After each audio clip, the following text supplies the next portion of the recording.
It's the Worldwide Sports Radio Network. What are you talking about? No, it's not him. There is only one more. There is only one more. That's it. One more. Get her ass! No! They saw your team put up zero effort. Wake up! Remember in the old days, they used to have oxygen for them. Where's the oxygen? Play like absolute just garbage. This is the Sports Loudmouth. Yay! Man, can you keep it down? I'm trying to introduce here. With Errol Marks, Speedy Petey, and Josh Silverberg. You're not even a has-been. You're a never was. You're a never was. You're a never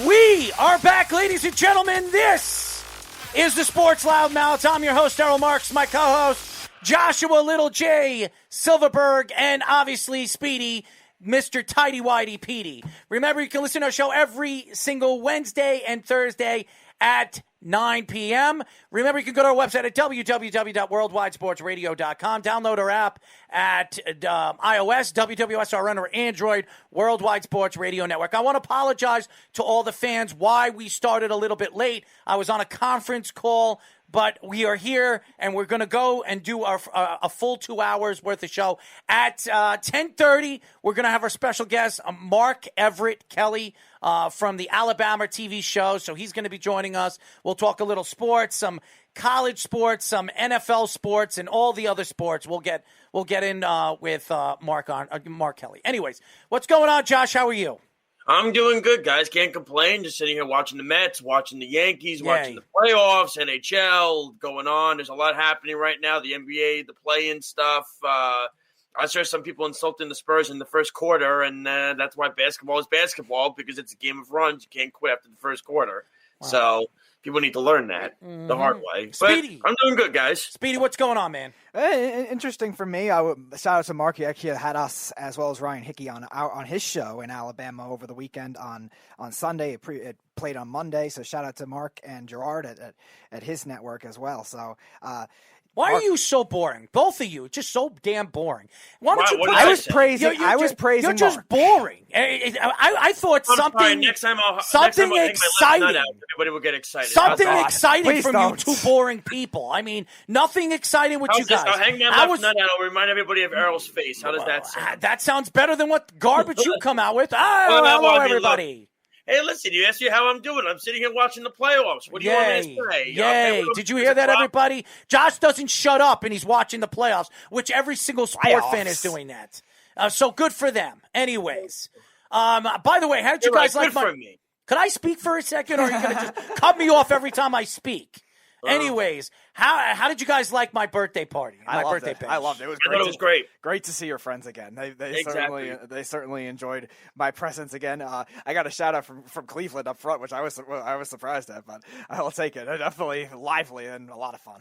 Well, I thought it was relaxing, very different vibe. I enjoyed it, had a great time, and the food was awesome, by the way. The food was excellent. So kudos to the pizza place you told me about. So I'm going to definitely go there in the future for sure. And the pizza joint, Stefano. Carl wanted to ask, how wrecked did you get, Errol? How wrecked did I get? Well, I wasn't wrecked, but I was wrecked enough. But again, I like to have fun, and if anybody doesn't know me or haven't gone out and on a party with me, you would know the difference on who I am and what I'm capable of doing. I'm a funny drunk. I'm a funny person when it comes to me getting messed up. But all in all, I like to have fun. My friends know I like to have fun, and that's why they like to celebrate. So we rented out a boat, and we had live DJs on the boat. It was a great time. I thought the DJs could have spun a little bit better music, but all in all, besides that, everything went a lot better than I thought it was going to go, especially planning it in 2 weeks. I want to thank my uncle for coming out, my family, and my sister, and my sister's pregnant. She came out and had a good time. She didn't drink. She didn't do anything to get herself into trouble. So Anyways, we got a great show lined up for you. We have Mark Riggle, who actually friended me today. I'm very happy. This is the first time him listening to our show, so we're gonna have some fun with Mark. If Mark's still tuning in, he tunes in for the whole show. I expect him to really enjoy the content that we spit out and we give to the fans. But first things first, we're going to go into the NBA and the NBA playoffs and obviously the playing games, which everybody was so excited for. And I think the one thing Adam Silver got right was this. To me, it was so very important to get this. I thought this should have happened 2-3 years ago, having these playing games, because it gives the players and the teams something to play for. If you're a 10th or an 11th seed, or if you're a 10th or 11th seed, you got to be a play-in. So being that if you're a higher seed, if you're the 9th or 10th seed, if you lose the first play-in series, you can actually still play in and try to make as a 12th seed or a third or 11th seed. So I like the evaluation on how the NBA kind of brought this to fruition. I also think with the NBA doing this, a lot of other teams, other leagues will copycat this, the NHL being one of them. I think the NHL should definitely look at the way the NBA has really put this together and maybe put their little, formatting difference. No, you with your stupid words. I mean, their own thought to it, okay? Their own thought process to it. But I think Gary Bettman did a very good job last year on putting it together with the playoffs. And I thought the NHL won last year. As much as everybody said, who cares who won the Stanley Cup last year because nobody's going to give them any credit. The Lightning won the Stanley Cup, which the Beav was one of those idiots that said that, by the way. Okay, Beav. But I thought the NHL was played very, very well. I thought it was very well put together last year, and I think the NHL won in last year's playoffs. But this year, I think the NBA is winning right now. I think Adam Silver, you have a playing game with Steph Curry tonight and LeBron James. What's better than that, guys? What's better than that? Yeah, I mean, go for it, Speedy. I was going to say, it's definitely puts an interesting twist on it when you, especially in the Western Conference, which you see has been very deep over the years. A lot of these teams that are really good teams just missing out on the playoffs. And imagine if you didn't have the play-in game, you'd see a team like the Grizzlies, who electrifying young team, a team like the Spurs with Greg Popovich, who they've been consistently in the playoffs for a while, just missing out. So they've made it work, very creative with it. Again.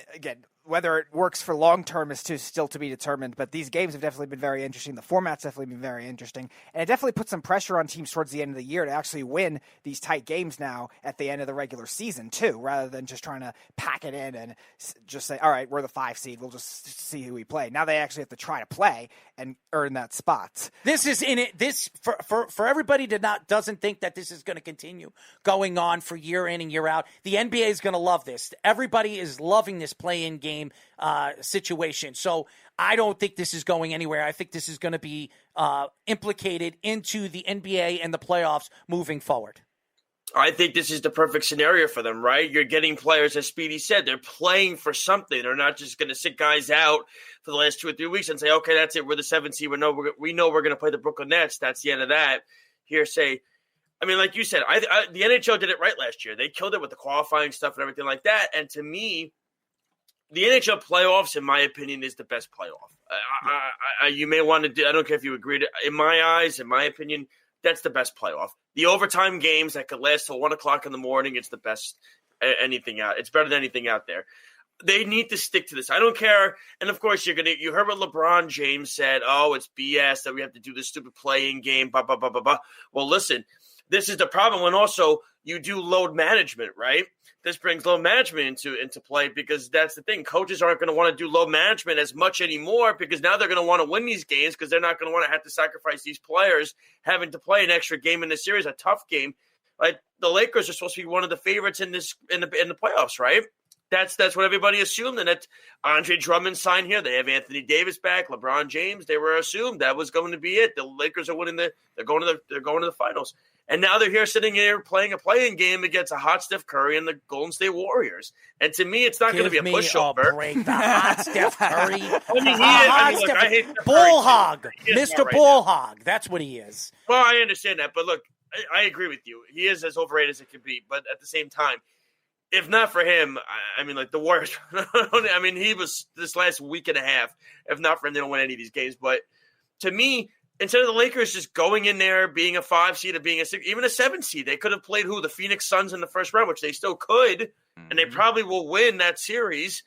They have to earn their right to win that series now to get that game. And if they lose tonight, they're playing for their playoff lives tomorrow. That's brutal if they lose tonight, too. Sounds. It's brutal if they lose tonight, too, because that's another game added to a team that already won the finals. So that's even more games on LeBron and Anthony Davis, especially coming back from the injuries like they did, too. So that's going to be very tough on the Lakers if they have to go through another game just to even get into a playoff spot. And then they got to go play the Utah Jazz on that altitude, that tough home court. But you see, this is all about the load management situation, right? We complain about it. And there's also something I wanted to bring up later that if you don't mind, later on, I know we'll talk about it. It's with the Knicks and what Stephen A. Smith said the other day about the Knicks and free agents. Who cares what Stephen A. Smith says? Well, hey, listen. I heard what he said. He's a moron. If we're going to talk about what Kwame Brown said, then I mean, it's a hit. News is news, and it's. We're gonna talk about Kwame Brown because I think he's absolutely right, and Gilbert Arenas is a jerk off, and so is Steven Jackson, not Stephen A. Stephen Jackson. Well, Stephen A. was pretty insulting. Who cares? Because Stephen A. Smith is friends with Steven Jackson. That's why he went at Kwame Brown. Kwame Brown had every right to stick up for himself. Why are they bringing up his name? Who cares if he was a bust? You know how many busts are in the NBA? I can name a bunch. Markelle Fultz, by the way. Mr. Matty Katsu thought he was going to be so great. He's a bust. Okay, so everybody thought Zion Williamson is going to be a bust. Look how great he is. So I'm so tired of listening to what people have to say. They're all jerk offs. They don't know what the hell they're talking about. And Stephen A. Smith, he's an $8 million man. How many people lost their jobs while this guy is putting $8 million into his pocket? Kiss my ass. I was gonna ask you guys this. I mean, because I brought it up now really quick, and we'll get back to the playoffs and everything like that. But the thing that came out was Stephen A. Smith said, and I think it's such garbage. He said that free agents aren't going to want to play for the Knicks because he thinks Tom Thibodeau is going to be the reason.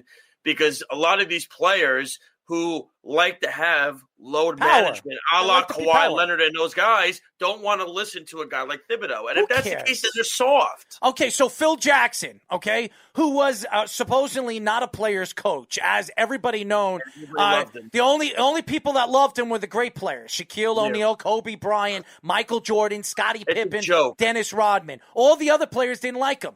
Okay, so why was it that Phil Jackson got all the players that he wanted to win those championships? It's a crock of you-know-what. Stephen A. Smith always tries to find something to attack the situation, to really stir up media and press coverage. To me, Stephen A. Smith is just trying to sell himself or sell something that's going into his pocket.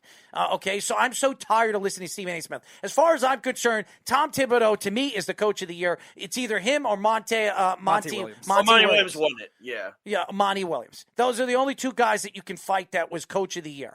As far as I'm concerned, and the Utah Jazz coach. He had a fantastic season, too.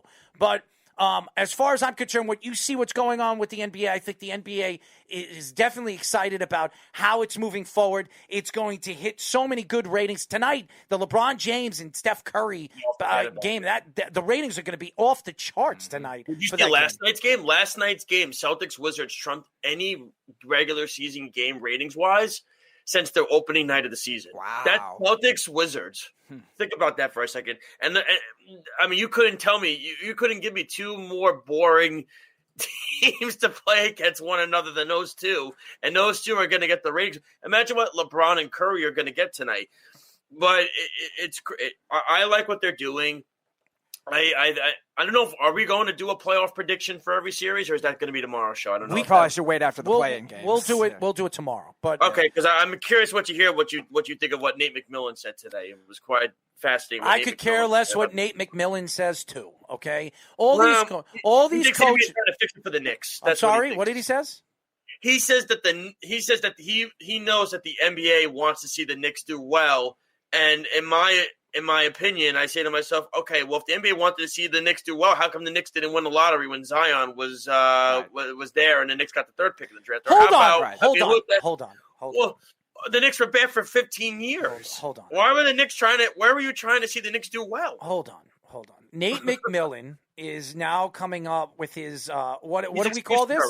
What do we call this? what do they call this? Skepticism.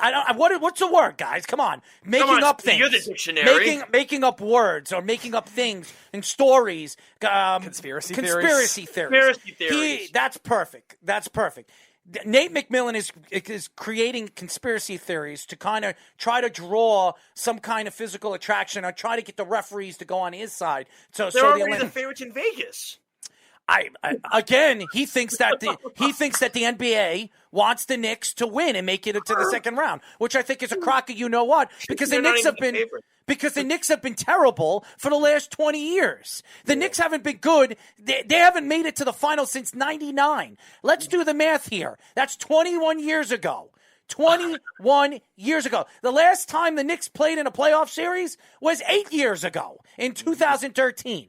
Okay? It's a crock of you-know-what, and Nate McMillan should just shut his mouth. Go back to Seattle. Go back to wherever you coach, the Pacers, and now you're coaching over here. I mean, he's a good coach, McMillan. I don't care. Why is he a great coach? Because he took Atlanta to the playoffs? I didn't say great. I said he's a good coach. What makes him good? Tell me what makes him good. He was good in Portland. I thought he was good in Portland. He did a nice job with the Trailblazers. Did he lose his job? Did he lose his job? Did he lose his job in Portland?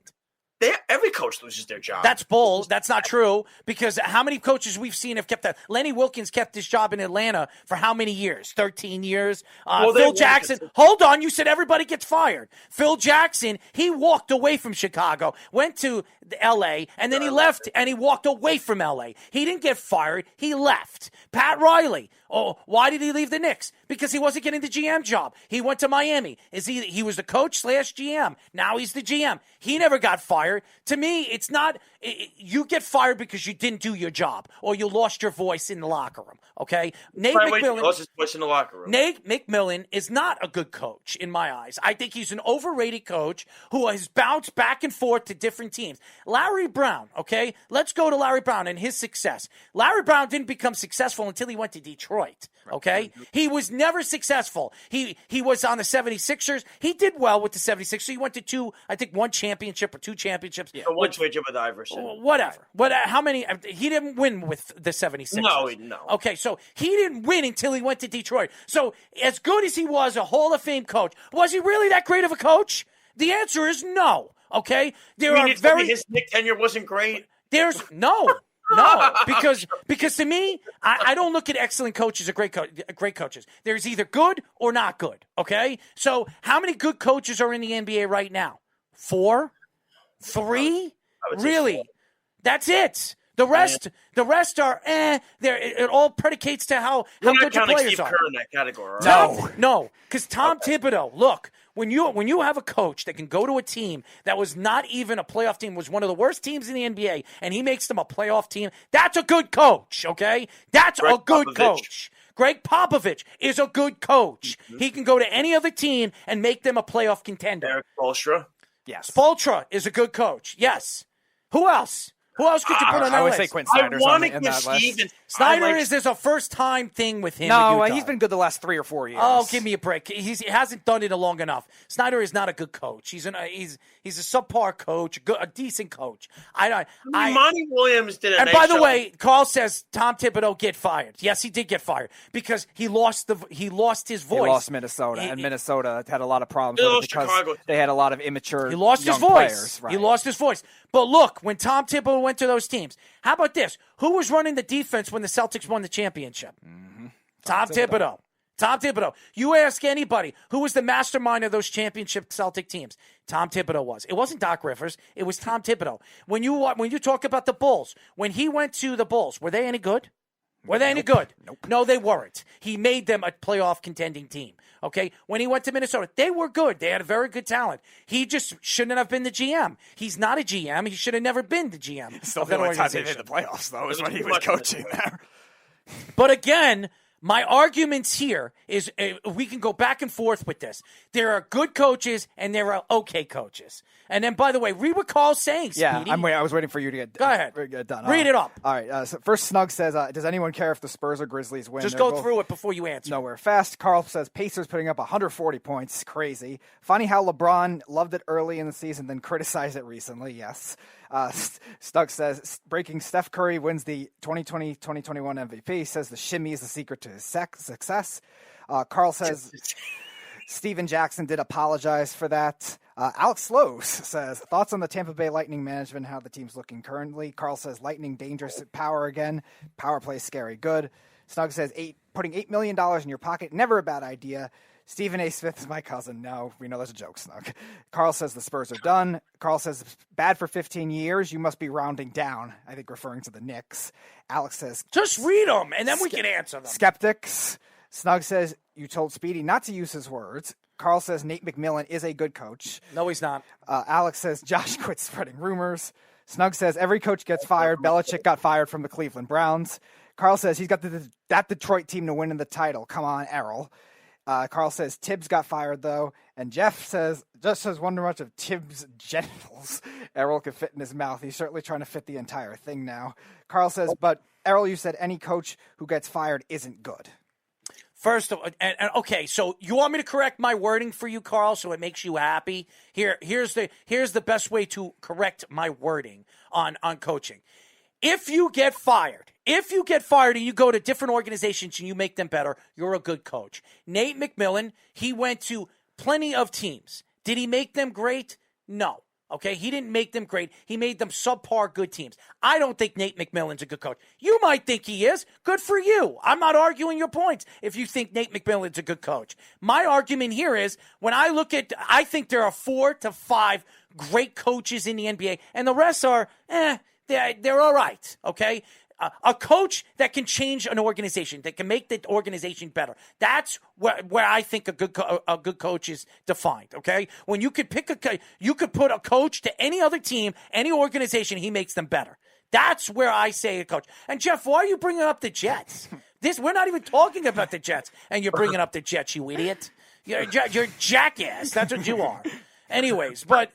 As far as Steve Kerr is not a good coach. No. He's not a good coach. If you put Steve Kerr on the Knicks before Tom Thibodeau, are they a playoff team? No. Are they a playoff not even team? close. Okay, they're a terrible team. The only reason why Steve Kerr still has a job is because Steph Curry has his head so far up his ass. Okay, that's about it. All right, so I don't think Steve Kerr is a great coach. No, I don't. There's 5 to 4 good coaches in the NBA, just in hockey too. Hockey. I would say there's 6. There are 6 good coaches in the NHL right now. And the rest are, You know what I mean? Talking about a sport that coaches get fired all the time in hockey, too. And they find jobs quickly. It shows that it's very hard to hold it in hockey just with the way the parity is. But in referring to your Steve Kerr point, Carl, any coach that's gifted that kind of team and is just a puppet for it is not a good coach. Same kind of thing with Tyronn Lue. Tyronn Lue's a terrible coach. He wouldn't do well if he didn't have all these super teams that he was coaching. If you put Tyronn Lue on the Knicks, they're probably the worst team in the NBA. And by the way, Jeff says the Knicks are garbage. Okay, the Knicks are garbage. Where are your Celtics, by the way? Oh, that's right. They had a play-in game. And by the way, who knocked them out?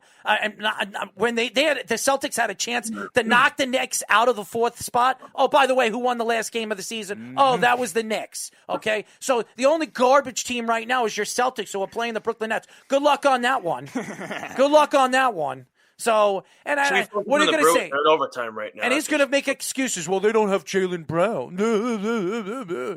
Give me a break. It's a crock of you-know-what, Jeff. And you want to say the Knicks are garbage? Fine, the Knicks are garbage. A garbage team that was one of the worst teams in the NBA last year, and they're a 4th seed in the NBA right now in the Eastern Conference. So what does that tell you? That doesn't tell you they're garbage. They're one of the top 4 teams in the Eastern Conference. So define garbage. Here's the define garbage. Your coach, Brad Stevens, who should be fired at the end of the season, which they're going to keep him because everybody knows whoever the Celtics bring back next is probably going to be Danny Ainge coaching the team because he can't find a big man. So you know what he's going to do? He's going to wind up trying to play like a big man and go and coach. So Carl says easy on that statement, Speedy, because Phil Jackson was gifted a lot of talent. Okay, yeah. Phil Jackson, obviously, he did it with so many different teams, won 11 rings. There's a big difference between that and somebody. How many coaches won 11 wins? Right. So there's a difference between that and somebody who's just a figurehead. Like I said wings, not rings. Wings.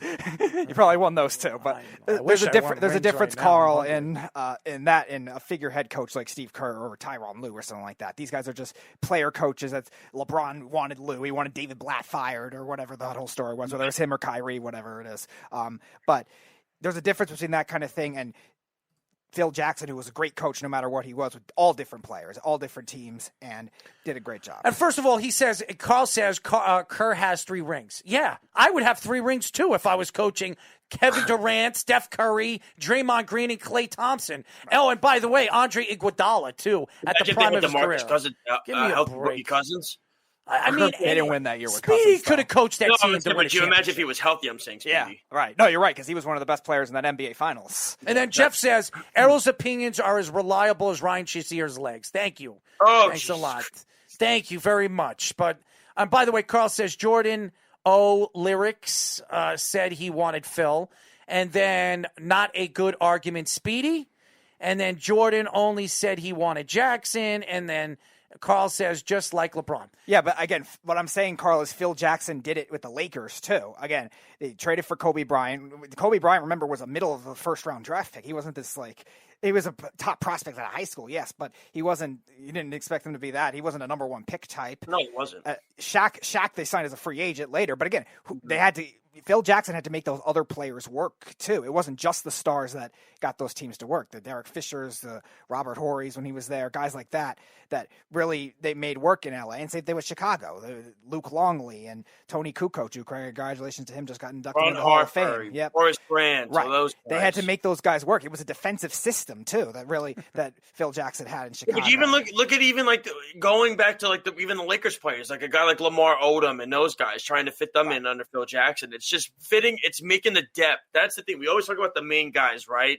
We talk about with Jordan and Pippen on the Bulls, and we talk about the Lakers, Shaq and Kobe. But it was also a lot of the depth pieces that were very helpful to them. Yes, they also got Pau Gasol later on, but Phil getting there helped them get over that hump at winning that championship. Because remember, at that time when Kobe was there, but Phil left the building, they were horrendous. Same thing with Chicago. Right. Chicago couldn't win a championship until Phil Jackson became the head coach. You know it. In the 80s, it was all about the Detroit Pistons and their mischievous craziness with Dennis Rodman and Lambeer and obviously Isaiah Thomas. And then you see the difference of what the league has become and what it was in the 80s and the 60s and the 70s. It's transition. I think the game is different, and you need a good coach to win a championship. Say whatever you want. I know what you're going to say. Well, then Steve Kerr is a good coach. No, because in the NBA more than ever, and I'm going to go back on what I said.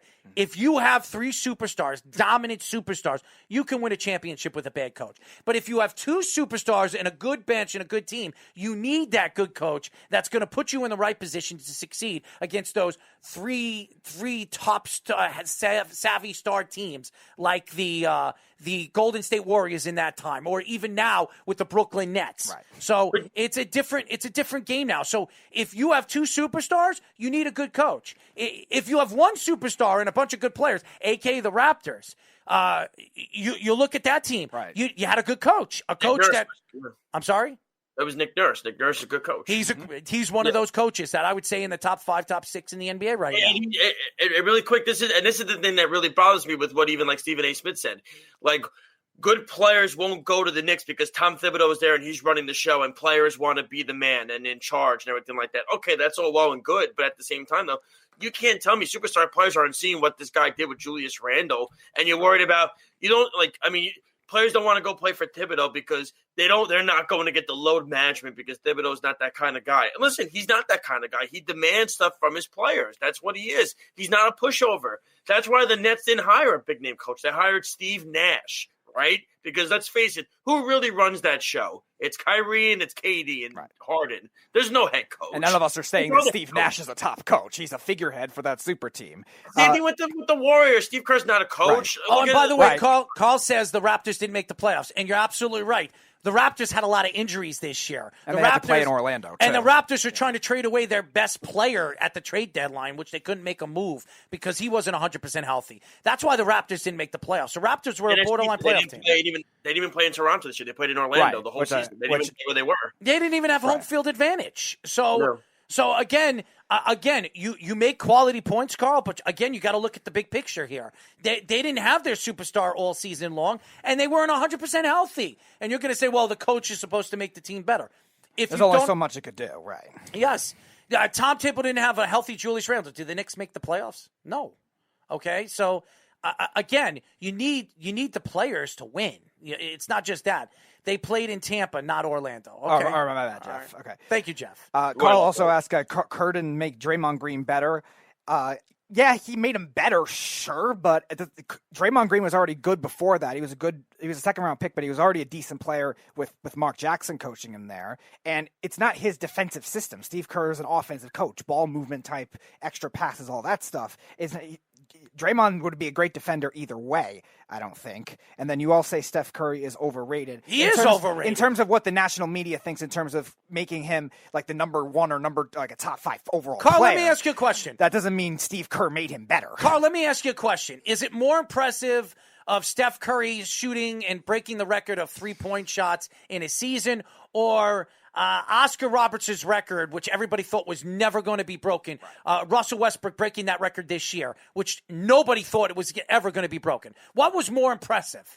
To me, Russell Westbrook breaking that record than Steph Curry shooting 3-point shots after 3-point shots after 3-point shots. It's an overrated record. That's what it is. To me, it's a record that, it might not be broken because who's going to shoot 400 3-point shots in a season? Okay? I think it's more impressive that a guy gets a triple-double and has 161 triple-doubles or something 182. like that? 182 triple. That's more impressive. Now, does that mean that Russell Westbrook is a better winner than Steph? No, he's not. Who's a better all-around player when it comes to who makes his team around him better?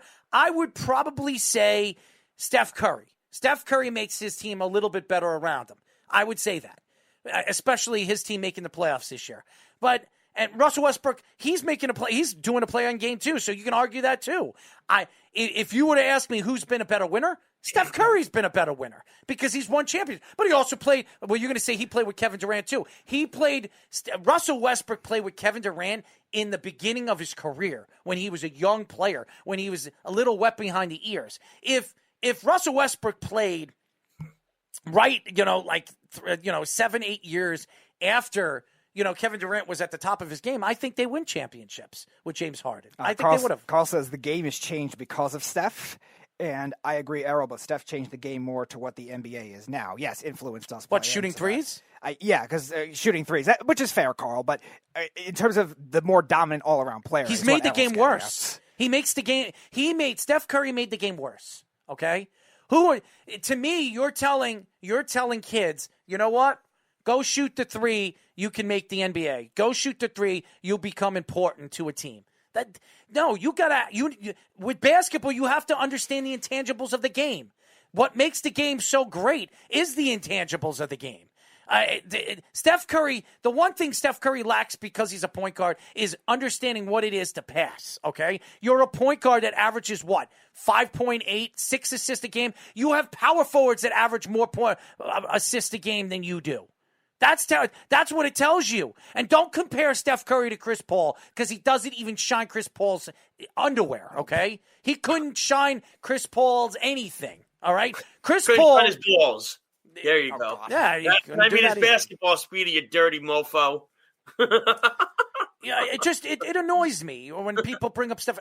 Now, I'm not saying Steph Curry doesn't deserve all the credit in the world. He does. He's a great player, and he deserves. If he knocks off LeBron James tonight, it'll be very impressive. Do I think he has a chance? I don't think they stand a chance.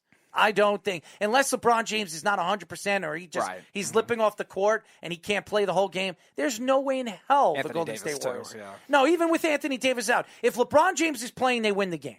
I'm telling you right now. He's playing, but he's not playing. Anthony Davis might not be 100% either. If LeBron James plays the whole game and he averages 30 points in that game, they win the game. I'm telling you they win the game. They're a better team. They're a better all-around team. And Steph Curry, let's be honest, he even though he has got talent around him, nobody gives the talent around him any credit. Nobody talks about Andrew Wiggins. Nobody talks about Wiseman, even though he's been hurt all season as a rookie. Nobody talks about Draymond Green. And even when Klay Thompson comes back, does Klay Thompson make them a championship competitive team next year? The answer is no. He hasn't played in 2 years. Okay, so what you probably seen the last time Steph Curry wins a championship, boys. Right, and I also think, too, the league, since the Warriors really started the trend, has evolved since then. I know Carl was mentioning he changed the game. He also changed the game in a sense where you're seeing bigger guys that could shoot threes now, too. And the Warriors That's really... what it comes down to. Right, the Warriors never really caught up size-wise either to a lot of these bigger teams now. The Lakers have size and they have three-point shooting. You got a team like the Jazz that have size and three-point shooting. The Denver Nuggets, Nikola Jokic could do anything. Like, he could pass... That's what I'm saying. You know what it is? It's also, think about it this way. Think about it if Shaquille O'Neal was in this game today, and now Shaq was very dominant inside the paint, right? That's what he was. He posted up everybody and everything like that, played really good defense. Of course, that's what he did. Right. But could Shaq really shoot an outside three? Well, we don't know. We have to figure out how he's developed. So we don't know what he could have. We don't exactly know what he could have been, and that's the thing. When you see guys getting drafted, even, but you also see the big men too, like you said, Jokic, Joel Embiid is another one. Joel Embiid could shoot the three. DeAndre Ayton, when he came out of college, they said, "Oh, he could shoot a three. He's a big 7-footer." Karl Anthony Towns is another one. All these big men. You even heard like Mitchell Robinson was working on his 3-point shot last year because he felt like he needed to get more in tune with the game today. Yeah, Devin, that's just what it's come down to now. Even if you're a center, you have to stretch the floor now, right? You have to stretch the floor, and you have to be in that 3-point line. Even ball handling too. If you're not in straight defense, you're not going to. They think you're not going to fit with your team, and it's ridiculous. Snug says, "Well, yeah, one record is just a career record or one season of career. Of course, the career is more impressive." Referring to Steph and Russell Westbrook. Snug says, "Next segment topic: the Long Island Ducks and the league's best mascot." What's up with him and the Long Island Ducks? Who knows? Snug says, "Shooting threes seem to work for championships several times for the Warriors." And Carl says, "You are making the point that Steve Kerr is a quality coach." No, he's not. Not really. If he was a quality coach, the Warriors would be better than an 8 seed. Let's say this. When Steve Kerr gets fired from Golden State and he gets another job, if he ever gets another job, let's see how Steve Kerr does with a team that's subpar at best, with one superstar or one superstar and two really good players. Then let's see how good he is as a coach. Carl, if Steve Kerr was that good of a coach that you think he is, the Warriors would be at least a 4 seed in that case. I just think the team is overrated. I think they're up right now. I think what's the score? It's 15-9 with 5 minutes in the first quarter. It's 15-9. It's still early in the game. LeBron James has barely even played in the last month and a half, 2 months. He's got to get his feet under him, and I think he'll figure it out. As the second half comes around, LeBron James will pick up his game and pick up the pace of the game. So unless they have like a 20, 30-point lead, I don't think Golden State's going to win the game. But we got to get off topic. Carl has one more question. Steve Kerr or Nick Nurse? I would absolutely take Nick Nurse. Nick Nurse is a great defensive system, and the team that Toronto had last year, I know they had Kawhi Leonard. Okay, fine. You say they won because of Kawhi Leonard. Dwayne Casey was with this same core and couldn't do anything in the playoffs. Nick Nurse in one. I think they made the Eastern Conference Finals once, but beyond that, they never did anything. Nick Nurse does it in 1 year. That's very tough to do. They knocked off Milwaukee, who was a better team than them. They knocked off Philly, which on paper was a better team than them. So Nick Nurse did a lot of good things, and he went to the playoffs again the year after that without Kawhi Leonard. They were the number 2 seed in the entire Eastern Conference without Kawhi Leonard. So Nick Nurse is a good coach. Just because Steve Kerr's won 3 championships doesn't make him a better coach. Here's a good example of this, Carl. Erik Spoelstra is a better coach for what he's doing now with Miami than what he did with the Big 3 with Miami. Yep. So there's a big difference. Arrow this off the air too. I've told Arrow, we've had conversations about this off the air. I've told you Erik Spoelstra, I think, in my opinion, is one of the best coaches in the league. What the job he's done is incredible. Losing those superstar talented players, and everybody said, now it's going to really show his true colors of the kind of coach he is. They go to the NBA Finals last year, and Jimmy Butler's missed half of the season, and when he has played, it's been inconsistent. Now you're going to see in this playoffs, I think they're going to be tough for Milwaukee. I really do. Mm-hmm. When we come back, ladies and gentlemen, we should have Mark Mark Kelly. says he's coming on at 10:45. All right, so when we come back, we'll have Mark Kelly Everett coming on at 10:45. We're going to get into some football conversation when we come back. Actually, when we come back, I want to get into the Kwame Brown situation before we get into football. So when we come back, Kwame Brown and his thoughts to Gilbert Arenas and Steven Jackson and that debacle of a podcast. and we'll also get into some football conversation here on the Sports Loudmouths.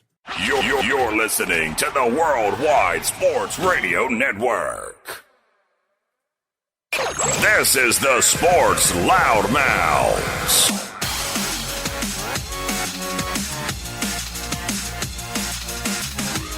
We are back, ladies and gentlemen. As you know, this is the Sports Loudmouths. We are live every single Wednesday and Thursday at 9 p.m. You can call us at 631-965-4990. You can go to our website at www.worldwidesportsradio.com. Download our app on iOS, WWSRN, or Android, Worldwide Sports Radio Network. By the way, when we went to break, I was reading what Carl was saying. I agree about Spoelstra, but I'm not comparing Kerr with anyone. You guys are. And then he says ties to everything Alabama in 15 minutes. And then Snug the Cat says, if it ain't Bama, it ain't football, making fun of our, when we went to break. And then Carl says, the refs of the Bruins-Caps game just got roughed up. So. Well, we got involved with Tom Wilson and Brad Marchand, Carl. Quick breaking news, Corey Kluber threw a no-hitter, so that's the umpteenth no-hitter this season. Corey Kluber from the Yankees, huh? Seventh no-hitter. That's I think the seventh no-hitter already this season? No-hitter. First no-hitter for the New York Yankees in almost 15 years.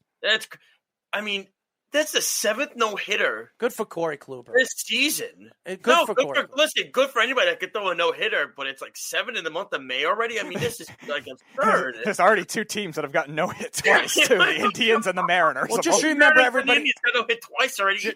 Just remember, everybody was talking about Corey Kluber being washed up. So. You're missing the point. I understand. Yes, Corey Kluber. Yes, he's going to figure things out. That's what I'm saying. I understand. When it gets warm outside, I'm telling you, the hitting will pick up, and so will the pitching. Okay. So by the way, the Bruins just won. Do you want to see the other 5 guys that threw a no-hitter other than Joe Musgrove that's thrown a no-hitter this year? Speedy, do you want to read off the names of those guys? That's the game, and I think it'll slow down as it gets warmer out. I don't know. It's already getting warm outside, dude. He was in Texas. How much warmer do you want it?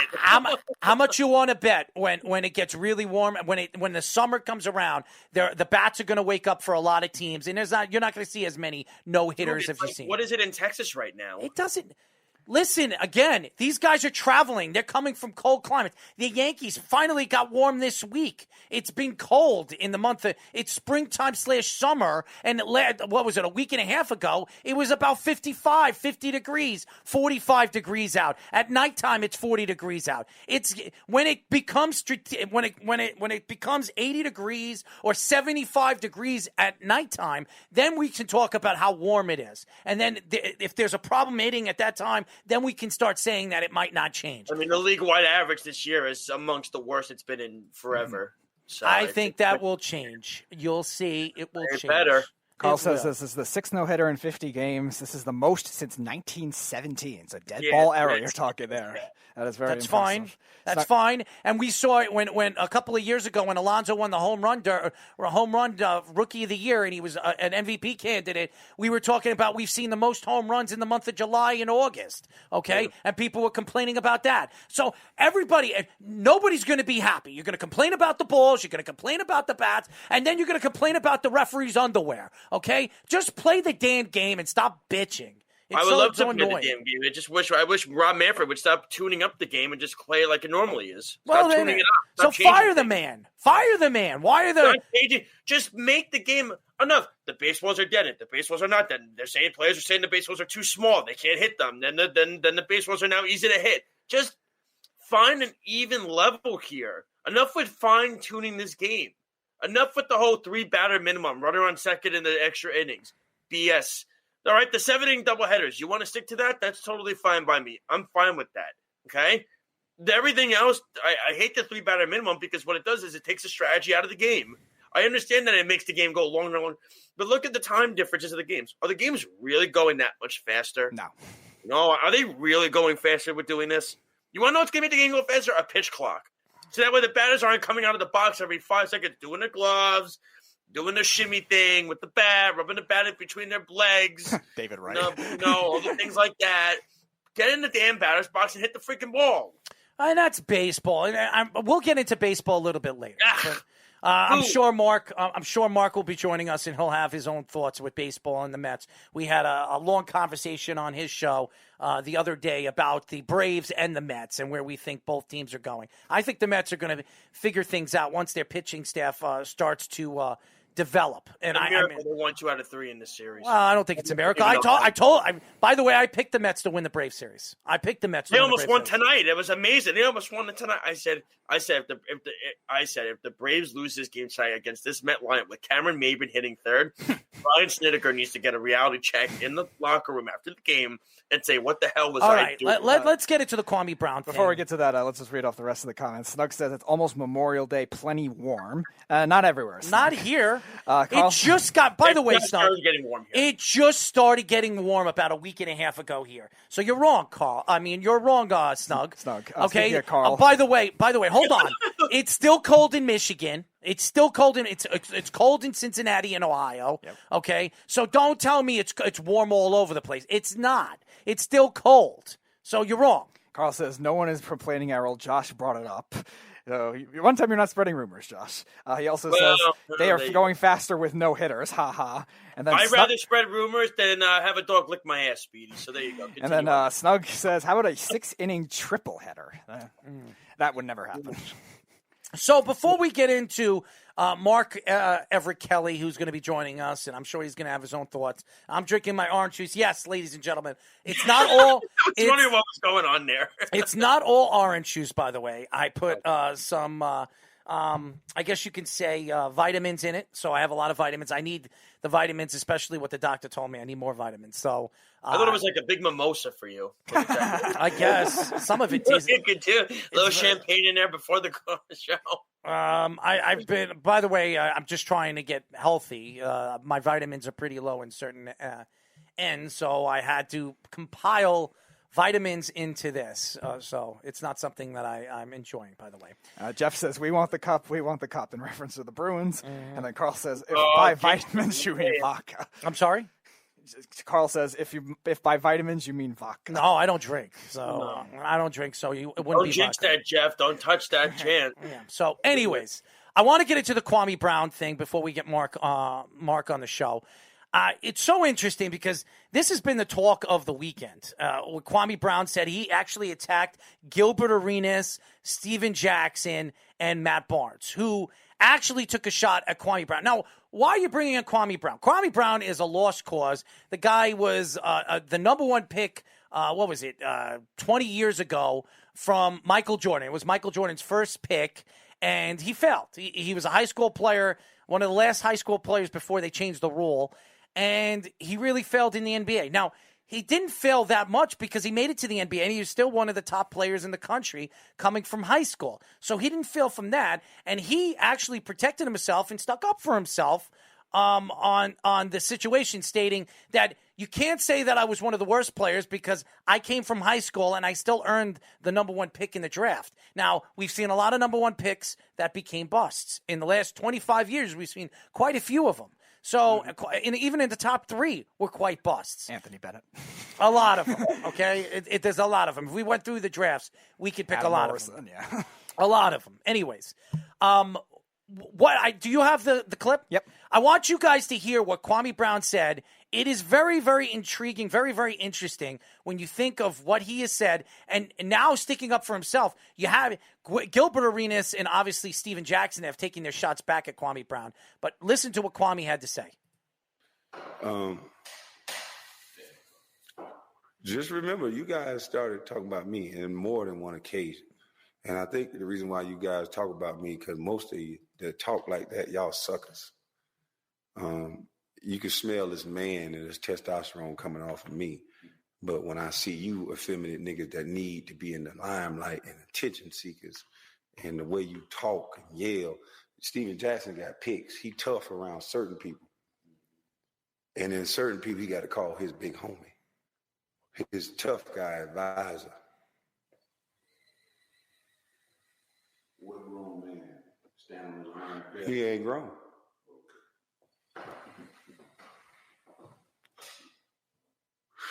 He not grown. These niggas is cartoon characters. They get on there and they base their life on how good they play the game. Well, the game over, nigga.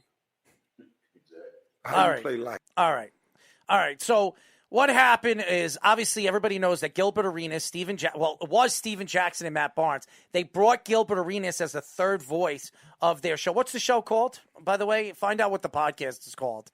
I watched the podcast a couple of times on YouTube, and they interviewed Kobe Bryant.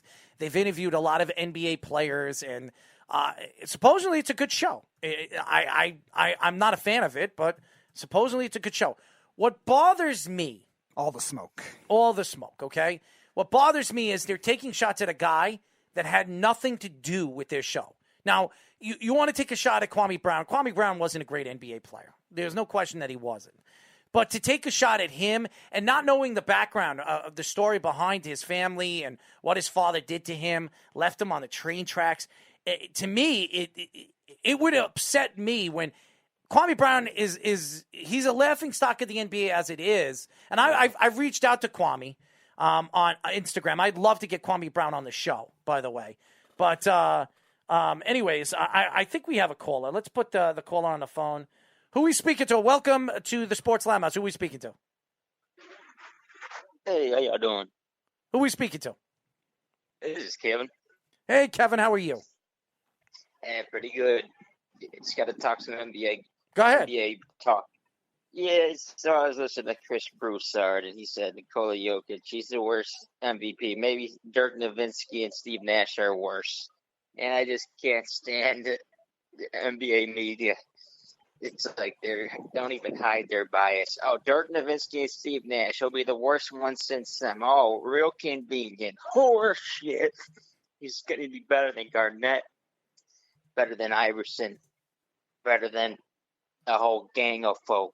But it's just a constant disrespect to my favorite NBA player. So hold on one second. Jokic. Hold on one second. So people are saying that Nikola Jokic shouldn't be the MVP. So let's go look at the numbers. 72 games, 26.4 points a game. They lost arguably their second best player in Murray for a tear in his knee. So an MCL or ACL, he's out for the season. He averages 10.8 rebounds a game, 8.3 assists a game, field goal percentage 56.6, three-point field goal percentage almost at 39%, free throws 86%. I mean, for anybody to think that this guy isn't an MVP, Steph Curry, who everybody keeps saying is an MVP, Steph Curry, yes, he averaged 31 points a game. Steph Curry is a point guard. He's averaging 6.2 assists a game. This man, who's a center, is averaging almost 2 more assists a game than him, averaging 6 more rebounds than he is every single game. And by the way, is only averaging, 5 or 6 points, 5 or 4 points less than Steph Curry is, and he doesn't even shoot as many shots as Steph Curry does. His his three-point percentage is almost 39% to Steph Curry's 46%. I mean, they're not far off. Free throws, this is a big man averaging 86.8% to Steph Curry's 91%. Honestly, this guy shouldn't be the MVP. This guy was the best player in the league. You want to give him, he was also a great defensive player.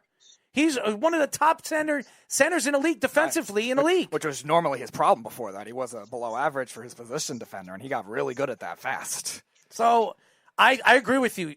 Jokic is absolutely 110% the MVP of the league. And how could you say the worst MVP, too? I agree with you, Kevin. Like, you're averaging – he's not averaging a triple-double like Russell Westbrook did, but he's averaging close to a triple-double. Could do everything on the court. Like, how is that the worst MVP? We've seen MVPs of previous years be only one position, one specialty, like centers winning MVPs who are only centers, traditional centers. Same thing with point guards of the past. Like, how could you say he's the worst MVP when you have less well-rounded MVPs throughout history? So that's whoever said that is crazy. People are trying to say it's because he plays for Denver, it's not a big market. I think it goes deeper than that. I think there's some racial undertones. I think that's that's the elephant in the room. He's not braggadocious. He's all these other players, they're not afraid to say, I should be on the MVP. Steph Curry said it. James Harden, he said it once. Joel Embiid said Joker said he doesn't care about it. He said he wants his team to win a championship. That's what he cares about. And it's like this guy comes into basketball and just dominating. He doesn't really look like them, doesn't talk like them, and they don't like it. There's some animosity there. That's the elephant in the room. That's the fact, and everyone's just straight disrespect. Chris Broussard saying, "Oh, Steve, he might be the worst since Steve Nash and Dirk Nowitzki." It's like, can you make it any more obvious? Hold on. Dirk Nowitzki absolutely deserved the MVP when he won the MVP. And to say that he's the worst, how is a guy that averages almost a triple-double, he's the center of the team, lost the second-best player of your team, brought your team all the way to playoffs? By the way, Steph Curry, who was an MVP candidate, where did he bring his team? What were they, an 8 seed? An 8 seed to Nikola Jokic. What were they, a 6 seed? Oh, they were a 3 seed. They were a 3 seed, lost their second-best player. Okay, so I don't want to hear it. Nikola Jokic is absolutely the MVP of this league, and he should have won the MVP last year, in my eyes, as well. So I think he finally has the respect that I believe he deserves. It's funny because it seems like everyone else was giving Steph out. LeBron James came out and said it. John Moran, he said Steph should be the MVP. The only people sticking up for Jokic is Vucevic, because they got that they're both from the Balkans, that same part of the world. Right. And Bogdan Bogdanovic, he came up, he stuck up for Jokic. He said he should be the MVP, and his teammates, Jamal Murray. Other than that, it's just it seems like everybody in the world is trying to crown someone else other than Joke Job. No, they wanted to give it to Steph Curry. It's the flashy name. Everyone's going to do that. That's what that's what the NBA media is like. That. Yeah, that's what it is. It's come to the point where I can't. It's like it makes me hard to watch. Right. It's honestly they come to that point where it's hard to watch because they stand for all the wrong things, like their politics. I'm against their the way they talk about it, the way they promote it. I'm against everything against. But I love basketball. I grew up playing basketball, so that's why I watch. But it's just it's really turning me off when I get to listen to these clowns in the media, listen to the announcers, everything. But I like basketball. But I'll leave you guys to it. Thanks for taking my call. Thank you, Kevin. Thank you, Kevin. Thank you, Kevin. By the way, Josh, what were you saying? I'm sorry. Oh, no, I was saying before that I think it's just biasness and it's nonsense that this is the constant, love affair with Steph Curry. Like Kevin was saying, it is true. I saw that about LeBron James saying he should win the MVP, yada, yada, yada. But Jokic easily, first off, like Speedy was saying earlier, the amount that he does on the court, he doesn't just play like a number 5. That's really what it is. I mean, he's a guy that you could put him anywhere you want on the court, and he'll flourish. He's the point guard. From the outside, from the inside, plays defense. Leader, losing Jamal Murray, which was a huge loss. That's more of a reason he should win the MVP when you lose a player of that caliber. It doesn't make any sense. This is a team that I believe they went to when they went to the conference finals last year. Yeah. They came back down 3-1 to the Clippers. Granted, it was the Clippers. They did it to the Jazz, too. What was it? They also came back down 3-1 against the Jazz, too. Yes, they did. I mean, granted, the Clippers just collapsed. I'll say that more than I think. But you got to give credit where credit is due. And Jokic was a huge part of that team winning it. And, they came back against Utah as well. So it just doesn't make sense to me. What is everybody saying on the feeds? All right. Snug says this guy is either a relative of the Beeve or a lover of the Beeve. Snug says it's the power of the shimmy. And Carl says NBA doesn't take awful stances. This guy is right on Jokic, but not the other stuff. And by the way, Carl also says, Jokic better than Garnett? No, he's not yet better than Garnett.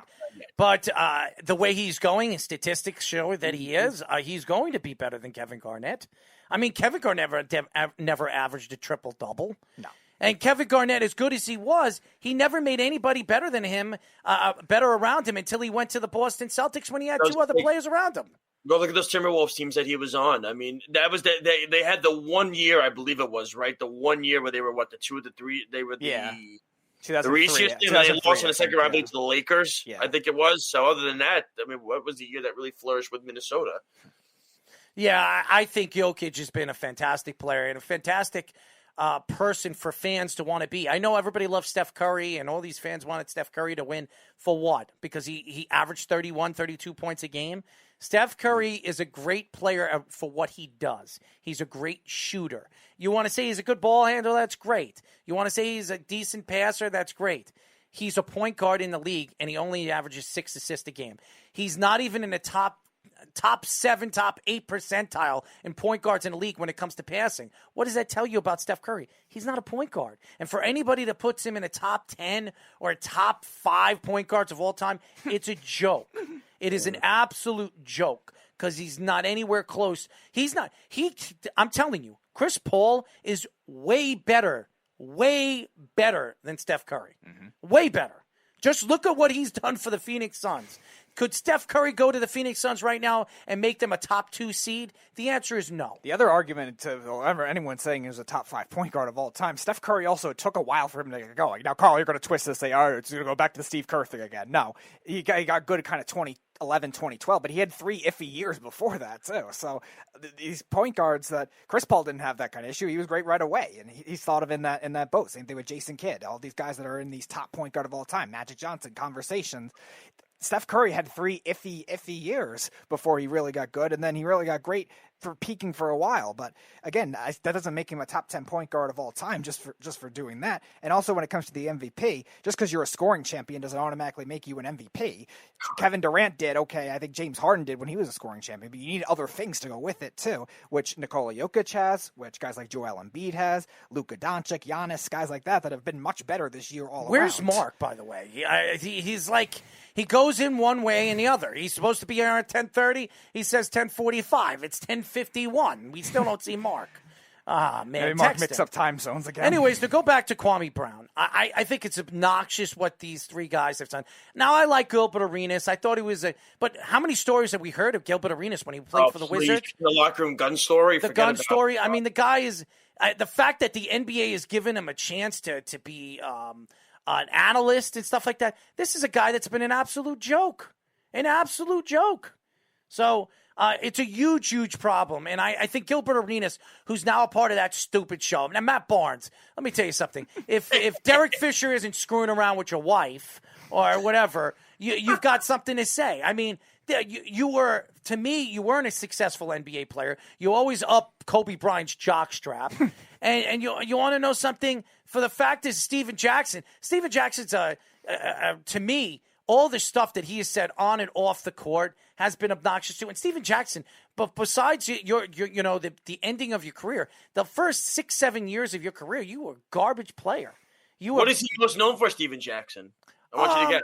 I think when he went, where did he go when he really? I can tell you what he's most known for. What was he known for? He's known for the fight in Detroit. And that's what he's most known for. He's most known for being one of the guys that jumped into these stands and started beating up fans. Well, the Meta World Peace was meta.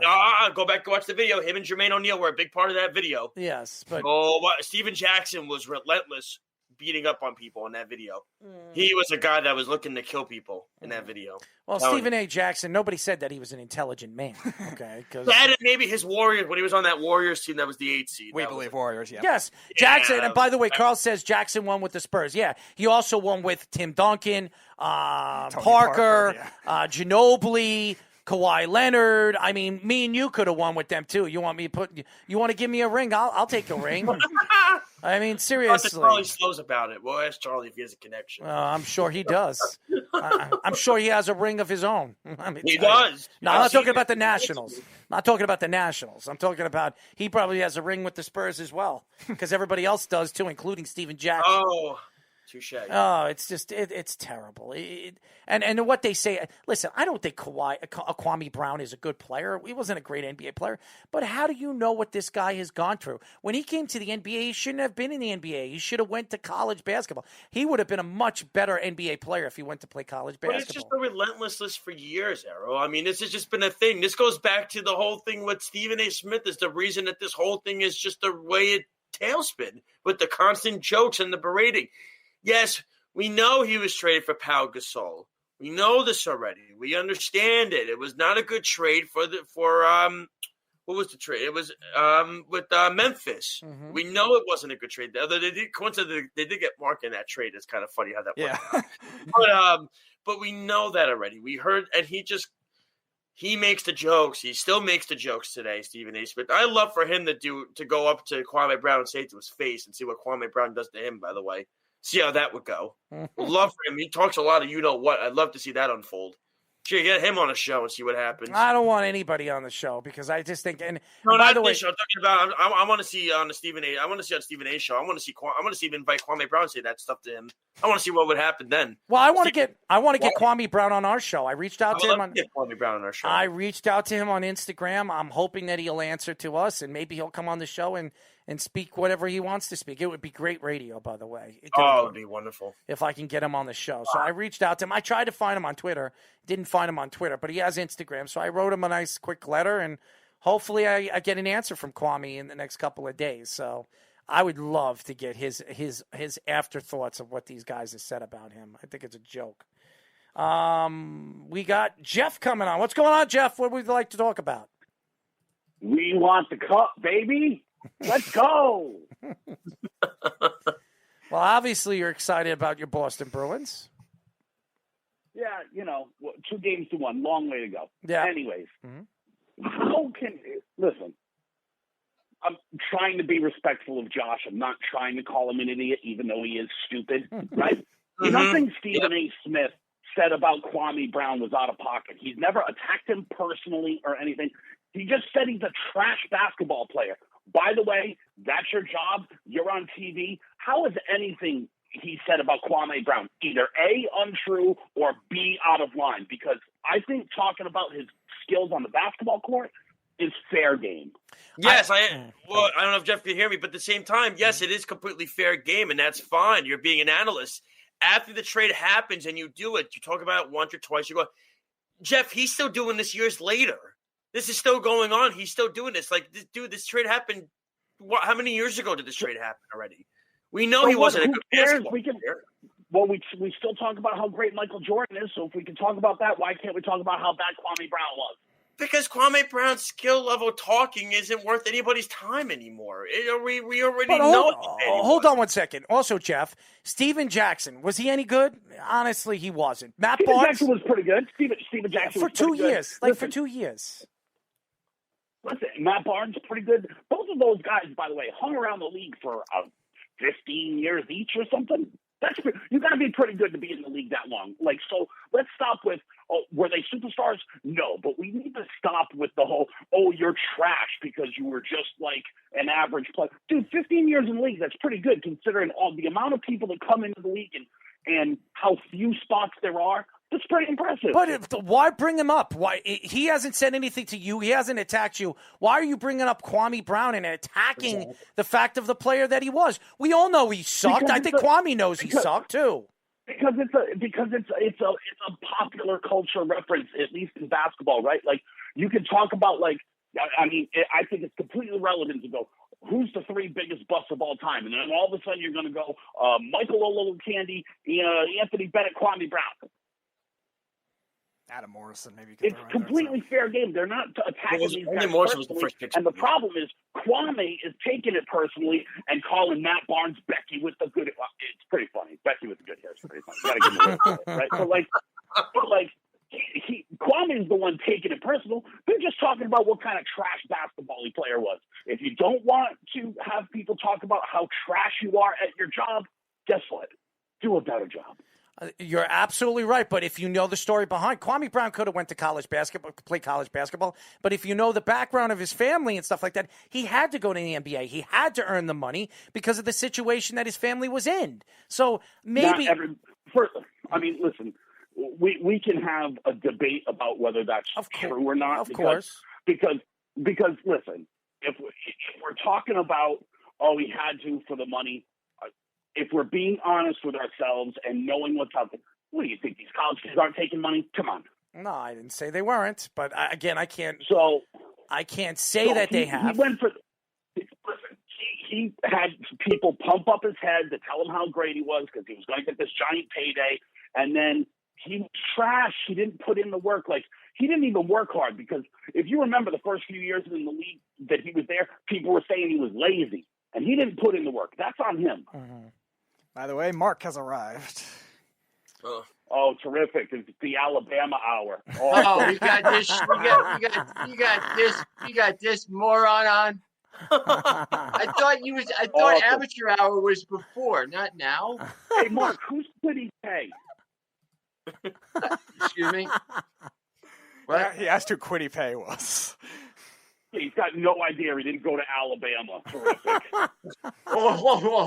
You guys are too much, man. I do real sports when you guys are ready. When this clown is off, you guys are ready. Then I'll come back on. Hold on. He disappears off the thin air. Jesus Christ. Yeah, well, he probably had Brody Croyle on the other line. He had to go talk about how great Brody Croyle's career was for a little while. You're terrible, man. All right, by the way, back to the comments. Stug says, I want Stephen A. in the studio sitting next to Speedy. Carl says we bash Ryan Leaf all the time, which is definitely fair. And we bash Ryan Leaf for other things, too. Snug says, if you're on TV, you better have an opinion or you'll be fighting a new job. Carl says Steven Jackson was better than Kwame Brown. Ha. Yes, he was. That's fair. And then Snug says, all Bama all the time. Let's kiss our sister and get the party started. Yeah, get him back on so I can tell him War Eagle. That's funny. Let's kiss our sister and get the party Jeff, started. call back after Mark comes on. We're going to get Mark on, okay? If his feelings that hurt, what is he having sex with his sister down there in Alabama? All right. Jeff. We got to get this kid a handkerchief so he can cry in it or something. Jesus, what a sensitive woman. Unbelievable. Jeff, we'll talk to you in a few. Awesome. Go shoot your tampon commercial with Mark. Jeff, ladies and gentlemen, get Mark back on. They're ridiculous. He could have stayed on. He is starting to get, the beef is just like that. I would just attack him back. I just attack. If Jeff's going to say something, I'm going to attack Jeff. You know what I mean? If Jeff doesn't make any sense to what he's saying, I'm going to attack him. But Jeff makes quality points when he has to. Okay. Is he always right? He's not. Okay. But he's got his own opinion, and he absolutely has every right to have his own opinion to what he's saying. Okay. Is he coming back on or what? I just texted him, so hopefully he comes back on. He finally got on, a half an hour later than he was supposed to come on. And now he leaves. And then he leaves. He says, I'll come back on when he's gone. Wouldn't we have given them a show together? Oh, God. I would love him, the Beef, and Jeff. Could you imagine that show? Oh, my God. Oh, I mean... I couldn't imagine it. I would say, and by the way, Carl says a diva guest. I would love to see those three guys go. Head to head. It'd be like Mike and the Mad Dog, man, with the three of them. No, it would. I don't think they. More heated? No, I think in the long run, I think Mark would probably hang up and get off before it even becomes a show. I don't think he'd stay on. I don't. Listen. What do you think would hang up first? Well, Jeff definitely wouldn't hang up at all. Jeff would just shoot his shit and wouldn't give a damn. Right. Who would hang up first, the Beef or Mark? The Beef. The Beef. I think the Beef. Yeah. There's a little more history with those two. I think Mark can take a lot more than he makes it seem to be. I think Mark just doesn't want to hear any. He wants to come on. He wants to argue sports. He wants to talk sports. He doesn't want to go back and forth on who Quinny Pate is or whoever. I don't think he really cares. But anyways, hopefully we get Mark back in just a few moments. But I do want to, I want to get off the Kwame Brown. I want to get into some football conversation. And we were talking about last week about the way the schedule's really formed. What has stuck out to you guys so far this offseason? Now, by the way, I saw the video of AJ Brown crying after Elijah Moore was drafted. Mm-hmm. I think it was an incredible, 3 minutes of just listening to what he said and how much he's so proud of Elijah. He's saying that Elijah Moore is so talented. He's much more talented than AJ Brown. If that's so much is true, if he says that, and he said that. He said that Elijah Moore is way more talented than him. If that they locked people out of the room to even enter the room. I'm sorry? They locked people out of that room. If you notice, because there was, I think it was maybe Moore's sister or brother or somebody. People were trying to come in the room, and he kept telling people to go away, go away. His brother did, or somebody was, because it was Moore and Brown having a heart-to-heart. And Arrow's right. He did say, dudes, you're much more talented than I am. Much more talented. And he even say more. He said much more. He emphasized it yes. over and over in the video. Much and more talented. There. More didn't know what to do. Well, he also said that he had, the reason why he's been so successful in the league is because of heart. And he said that's the only reason why I've been as successful as I've been in the league, because of the heart that I have and how hard I play. He says that Elijah Moore is more talented than anybody that he's seen come out of Ole Miss. I didn't know you saw that video. I'm sorry? I would have brought that video up weeks ago. I didn't know you saw that video. I saw that video after he was drafted. I watched it, and I think it's watching A.J. Brown. It was like his brother. Yeah, really. It's incredible. And if Elijah Moore is anywhere what A.J. Brown is saying him and saying that he is more talented than A.J. Brown, the Jets have themselves a gem. Even if it's anything close to A.J. what A.J. Brown You know what the crazy thing is that people still think that the analysts still think that Mims could be the better receiver over Moore. That's the crazy thing about it. I still think that too. I do believe. I think Mims is but look, let's be real here though. If we're saying Moore's going to be this good, which a lot of people are saying, I find it hard to believe that the ceiling isn't higher for Moore than it is for Mims. I think they're both going to be very good players. I mean, I think they're both different types of players. Yeah. Moore might spot, whereas Mims is on the outside. Moore might be the better scheme fit for if they run a 49ers type offense. But in terms of all-around talent, I think Mims was a better prospect. I think Mims is going to be great with Zach Wilson and the way they're going to run it. I think Corey Davis as well. I think it's going to be a good fit for them. I think Denzel Mims is the number one guy. He will be the number one guy moving first. But by the way, please let this happen. Please let Hey, Speedy, post Mark's number to chat box, and we will all text him. I guess he's talking about Mark. I don't know. Who's talking about Mark? Snug and Jeff. But I'm not putting Mark's number there. No, I'm not doing that either. No. It's very interesting. But what so far, this off season so far in the NFL, for both of you, I'll let you both answer, and I'm going to tell you what I think. Okay. What has stuck out so far this off season with the NFL? So I think one thing that I think, especially with the draft that has stood out, is I think teams are going for a lot of familiarity. They're going with a lot of their former players, a coach bringing in a former player. And same thing with the draft. We saw the Bengals take Jamar Chase, Joe Burrow's college receiver. We saw the Dolphins take Jalen Waddle, Tua's college receiver. The Eagles with Devontae Smith for Jalen Hurts. And again, a lot of these other coaches are taking in their former players. Obviously, the Jets bringing in Solomon Thomas because he was a Robert Saleh guy. There's more of that, I think, because of the familiarity. I think the pandemic season kind of altered it when you had no training camp, where you wanted just guys that were scheme fits. Coachability, we talk about it all the time in the NFL, is so important with these players, even in comparison to raw talent. And these coaches are now taking advantage of that. So I think that's definitely one thing that we've seen now be a trend in terms of both free agency and with the draft.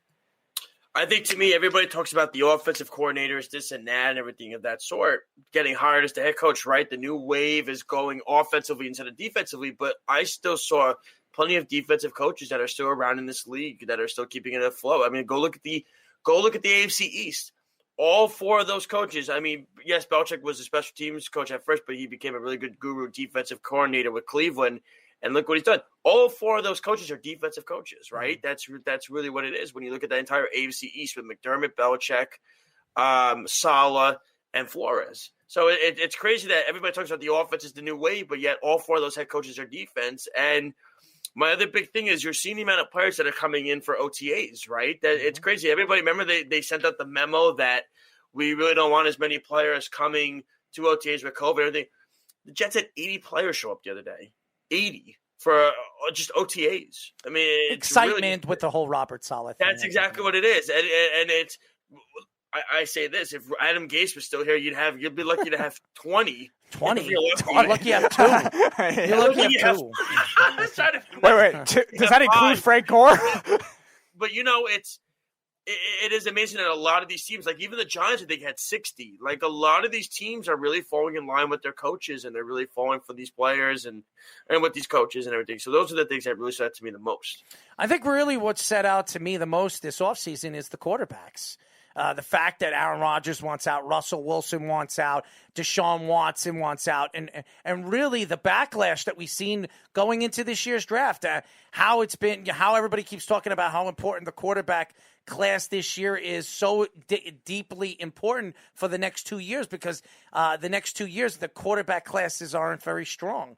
And really, you're talking about quarterbacks this year with obviously Justin Herbert learning the offense, the NFL offenses in their first rookie season, and you don't expect them to really develop as quick as like Patrick Mahomes did. But Patrick Mahomes sat behind Alex Smith as long as he did. And then they're trying to compare and contrast the speed of the quarterback in the pocket and outside of the pocket. I think this was the offseason of the quarterback. The first time, and we talk about the quarterback play, the quarterback position is the most important position in sports. And everybody can argue that. And we talk about, the pitchers in baseball and obviously in basketball, the point guard now, how important it is to have a good point guard, that guy that can pass and dominate the ball.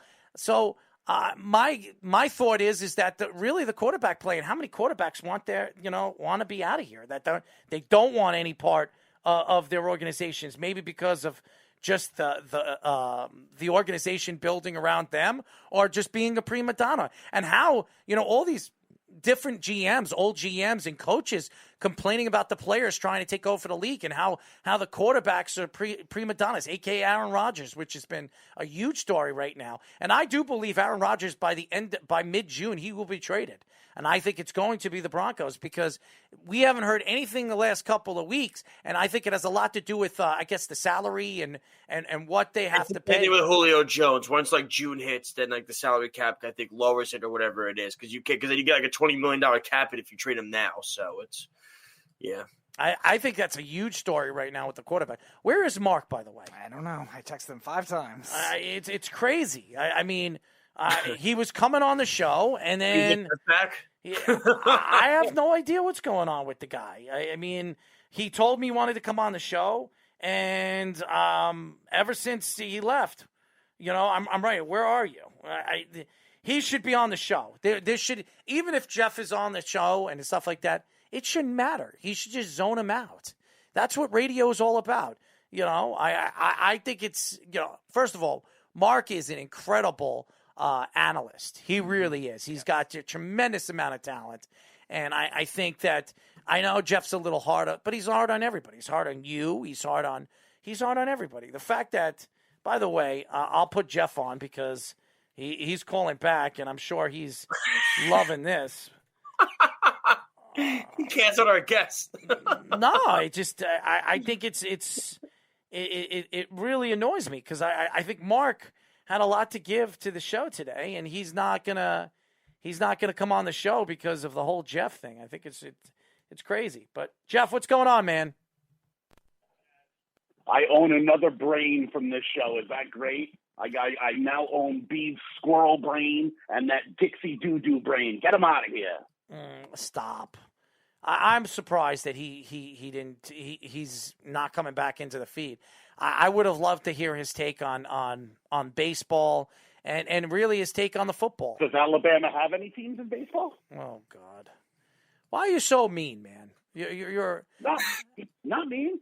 Just asking a question. Yeah, just asking questions. You're asking questions because he lives in Alabama and he reps Alabama football and basketball. That's what it is. It's fun, isn't it? Oh man, you're such a mean person, man. You really listen. Here's the thing, right? Josh, we were getting to the tipping point with Josh very early on, but he caught on to what we do, and he developed a little bit of thick skin. So you got to give Josh a little bit of credit. These other squirrel brains are just Charmin soft. Absolutely Charmin soft. Listen, Mark is a good dude, and I think that Mark has every right to be upset because you, my friend, have a very strong personality.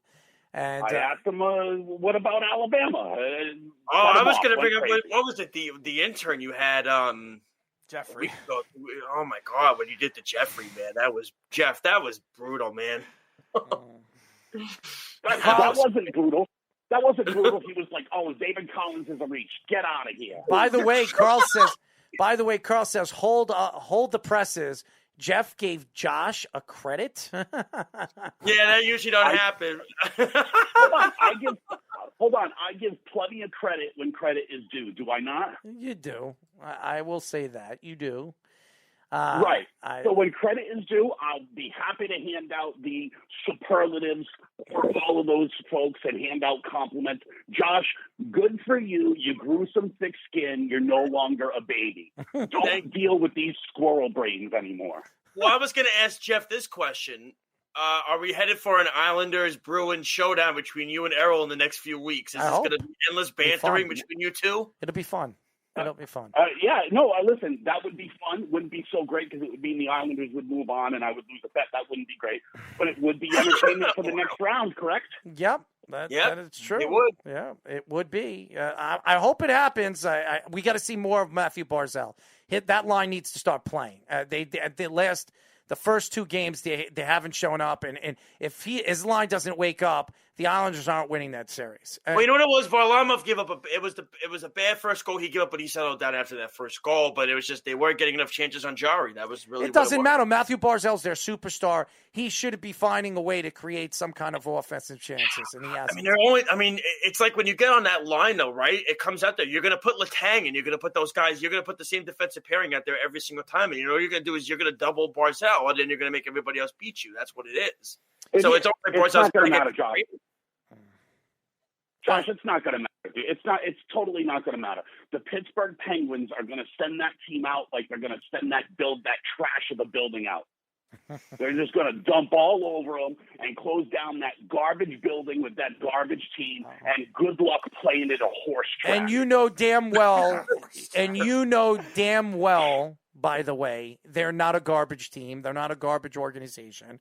And when they knock off the Pittsburgh Penguins and then they meet the Boston Bruins and they knock off the Boston Bruins, you won't be saying much of anything. So you'll disappear off the face of the earth. I did, Speedy. You see what I did?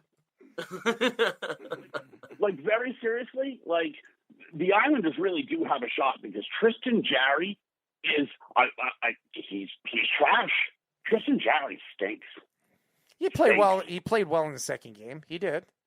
He gave up. He was awful in game one and gives up the softest crap goals. It's terrible. Mm-hmm. Well, the Islanders got to start shooting more on net because when you're giving the Pittsburgh Penguins 45, 46 shots in the game and you're only scoring one goal out of 20-something shots, there's a problem. And they need to score more goals, and Matthew Barzal needs to wake up. I don't care if he's double-teamed. At least Kyle Palmieri woke up. Well, he did in the first game. By the way, can we just point this out? Can we just put how just lethal the Colorado Avalanche are? They are relentless. I'm watching them right now. They're overrated. Really? I don't think they're going to the finals either. So no. What do you? It's fine if you say they don't want to. They're not going to go to the finals. Vegas could beat them, okay, but Vegas can't even. Why overrated, Jeff? Well, because I don't think they're nearly as good as their record was. And truthfully, and I know I'm going to look dumb when I say this, totally dumb. And I'm willing to walk out on that limb. I don't care. I'm not you, squirrel brains. Dude, they're not getting past the Minnesota Wild. Minnesota Wild's going to take out. You think Minnesota's going to beat Vegas and then Colorado after that? I had Minnesota beating Vegas. I don't know if they win another round though. That team has to travel a lot. Dude, I think Minnesota is super underrated. They are. I agree. Who's that? They got Eriksson Ek, who's really good, and who's that? Kirill Kaprizov. Yep. Dude, that kid's awesome. Mm-hmm. Kid's awesome. I had Minnesota beating Vegas, Jeff, and what they did this year was definitely impressive considering how much they had to travel and the fact that they're supposed to be a rebuilding team. They weren't supposed to be in the playoffs this year. The Blues, they were 20 points better than the Blues. No, Arrow's best friend's having a good game tonight, though. Beddington. Oh, I can't stand him. I know, that's why I said I like Minnesota in the West. What a jackass when I met him, by the way. And I realize y'all are going to make fun of me when Minnesota gets knocked out and go, "Oh, you love Minnesota," but I like Minnesota. I picked them to beat Vegas, Jeff. No, I don't think they beat Vegas. I think there's no way. I think once Vegas get the look. Everybody made the joke after game one, right? Vegas can't score in the playoffs, correct? That's been the big knock on them the last couple of years. They can't score in the playoffs. Well, they finally did yesterday. It's all a matter of how consistent is Marc-Andre Fleury going to be? That's what this whole thing leans on, right? It's a matter of which playoff performance of Fleury are we getting? Are we getting the one from when he goes on these cup runs, the one he had his first year in Vegas, or are we going to get the Penguin runs where he was giving up 5 or 6 goals a game against the Flyers? It was a joke. So far, he hasn't really been that, though, in Vegas. He hasn't been the bad Penguins when he had 5 years where he was terrible in the playoffs. Oh, you remember that series? Yeah. Do you remember that Pittsburgh Phillies series where every game was like 7-6? Yep. It was who was it? It was the Fleury for the Penguins. Who was the goalie? They got him from the Coyotes. The goalie for the Flyers. He was believing in space. Mm-hmm. What the hell was his name? Flyers. Oh, what are you talking about? How long ago? This was in 20. Ilya Bryzgalov. Ilya Bryzgalov, thank you. It was 2012. That guy was out there, man. When he thought about space, you thought Kyrie Irving thought the world was flat. This guy really thought he was going to work for NASA when he was done with hockey. Holy crap, this guy was out there. Whoa. Hold on.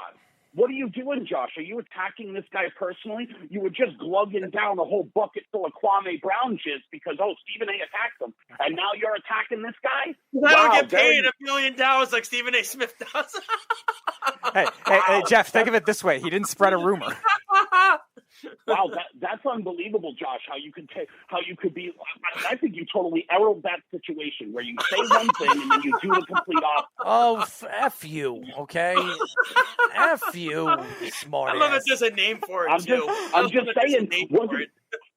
Listen, all I'm saying wasn't that your big gripe 2 minutes ago? Oh, they attack Kwame, and then yes, but then the difference is, Jeff. The thing is, Jeff. At the same time, about Kwame Brown's personal life, that was what the situation was. Yes, Bryzgalov was just a nutcase. And you're bringing up that he thinks the Earth is flat and stuff. That's a personal opinion. Talk hockey. No. That's not what. Hold on. That's not what he thought. That's what I'm saying. Bryzgalov thought space was so enamoring and wonderful to look at all the time. He thought he was going to work for NASA when he was done with the hockey. Do you see how people can't even own up to the fact that I caught you red-handed being hypocritical? And you just go, I'm sorry, you're right.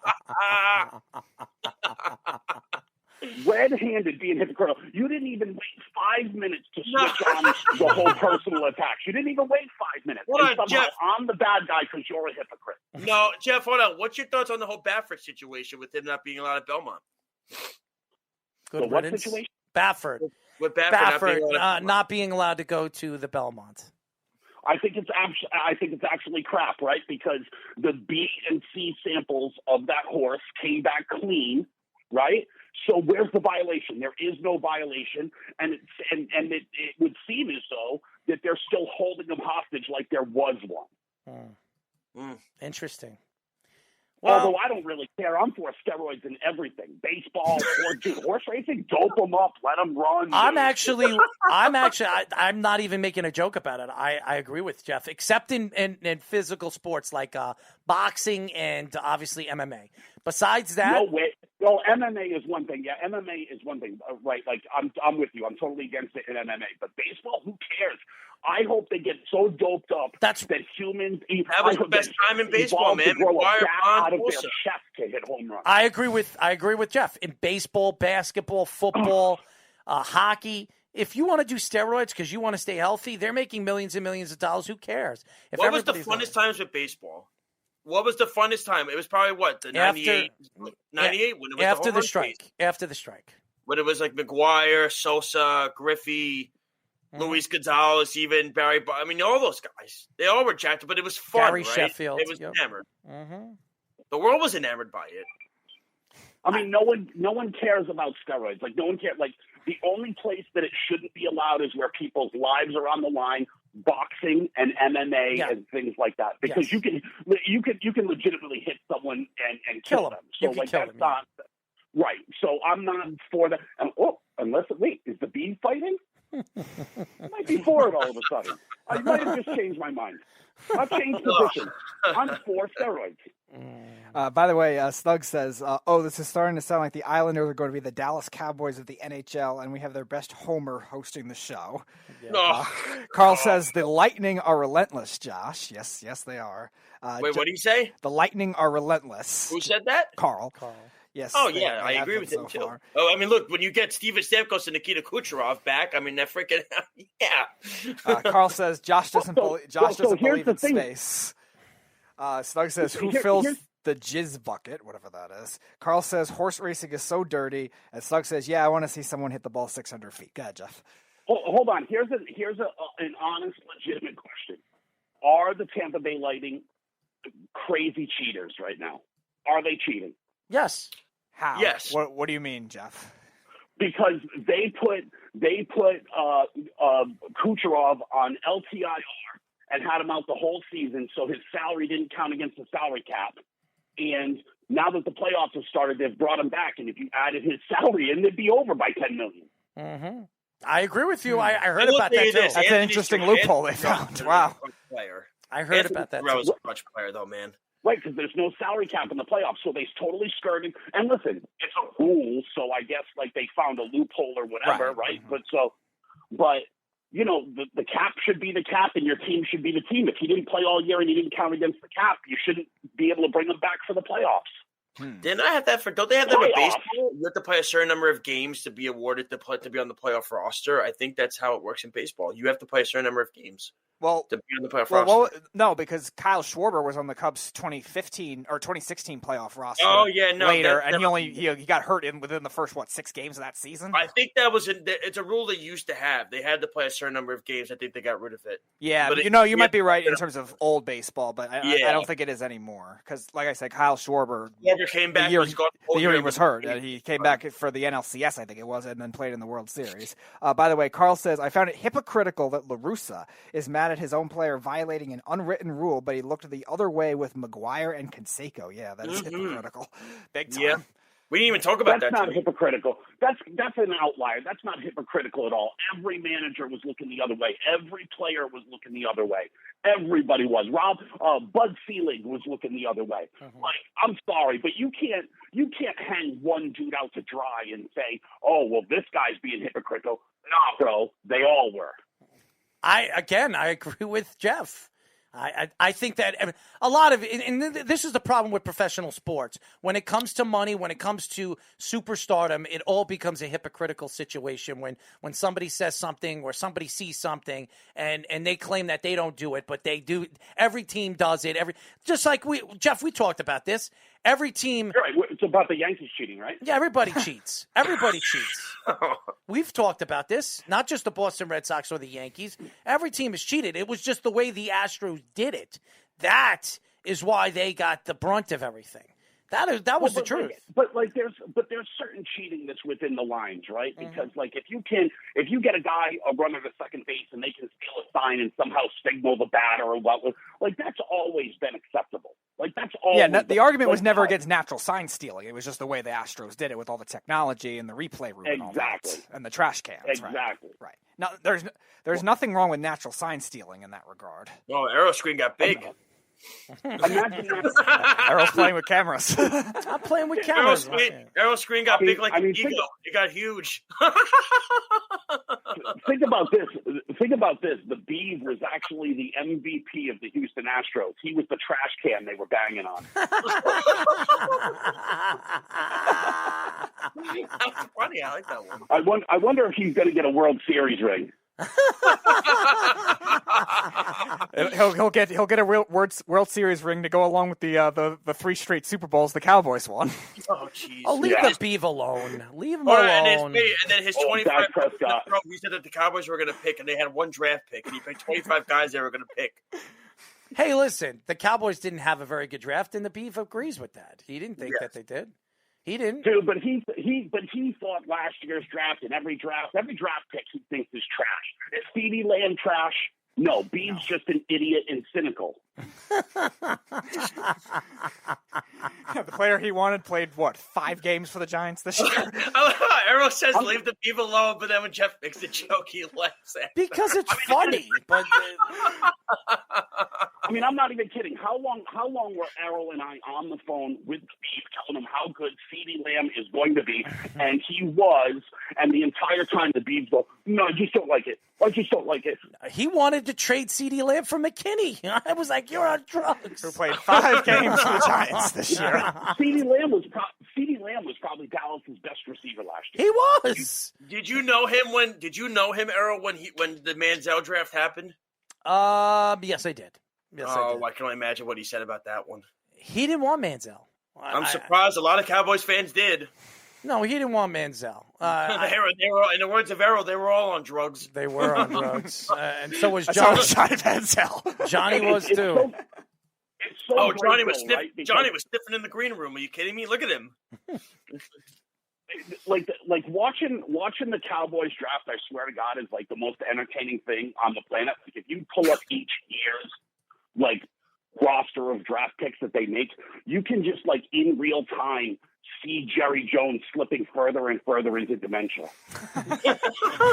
Well, he did screw the Giants. There's no question that he did. Yes. He no question screwed the New York Giants. Not happy about that. But that's brilliant, though. If you can screw over someone in your division, you got to do it. What was that, Jeff?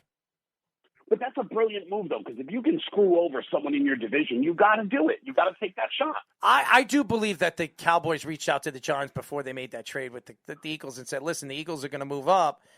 Give us a third-round pick, and we'll give you. We won't, We'll give you the spot, and you get the guy that you want." And the Giants says no.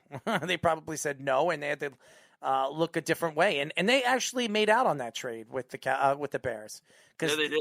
They got a first round pick for next year. Yeah, well, because if you look at the Bears could be a top 10.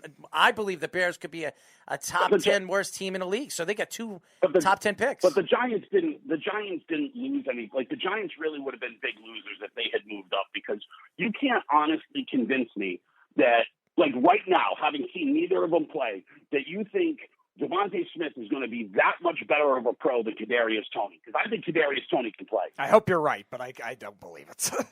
Devontae Smith, I think, is going to be that good.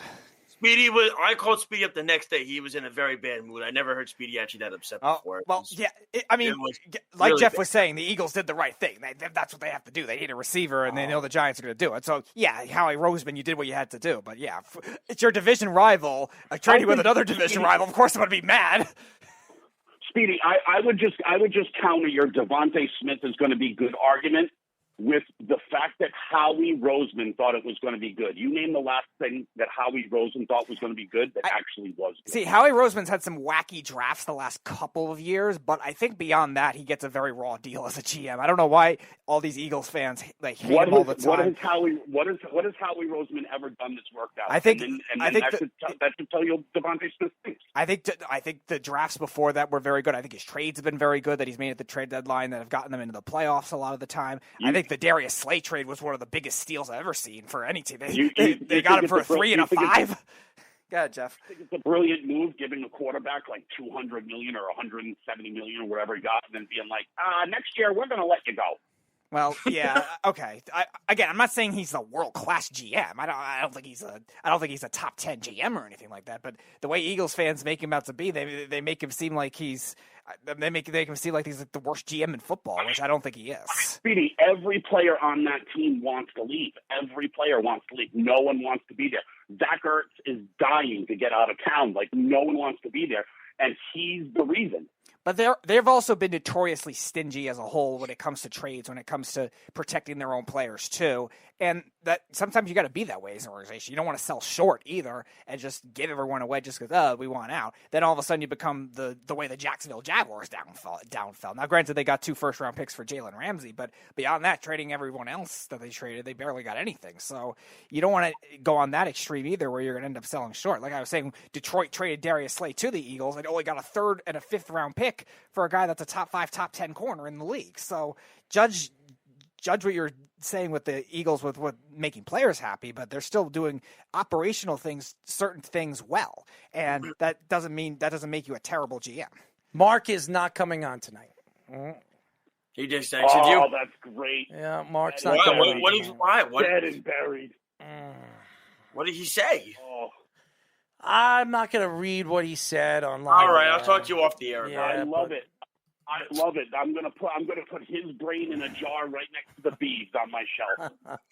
Terrible, Jeff. He's bad. He really is. I'm gonna start labeling this collection of brains I now have. Oh man, it's a shame. He wanted to apologize that he can't make it back on tonight. Well, hopefully we get Mark on in the near future. Because, you'll have to give me his number to his show so I can work things out with him. I'm sure you will. I'm sure you'll make it just so worth his while. He'll probably get more mad at Arrow for giving you his number. Oh, he'd kill me. He killed me. I mean, I'll find it. I'll go to the interwebs and what's the name of the show? Is it called Blow Tide? I would love to get, the Beeve and Jeff on the show. And the Beeve told me straight out, I will never go on a show and talk to Jeff ever. Listen, I'm an adult. I'm game for it. I can be, let's be I've been very professional. I've called Josh out for his immaturity, his hypocrisy with Kwame Brown, and that. All I talk about is how good players are and how good teams are. They can't handle that because their teams are dumpster fires.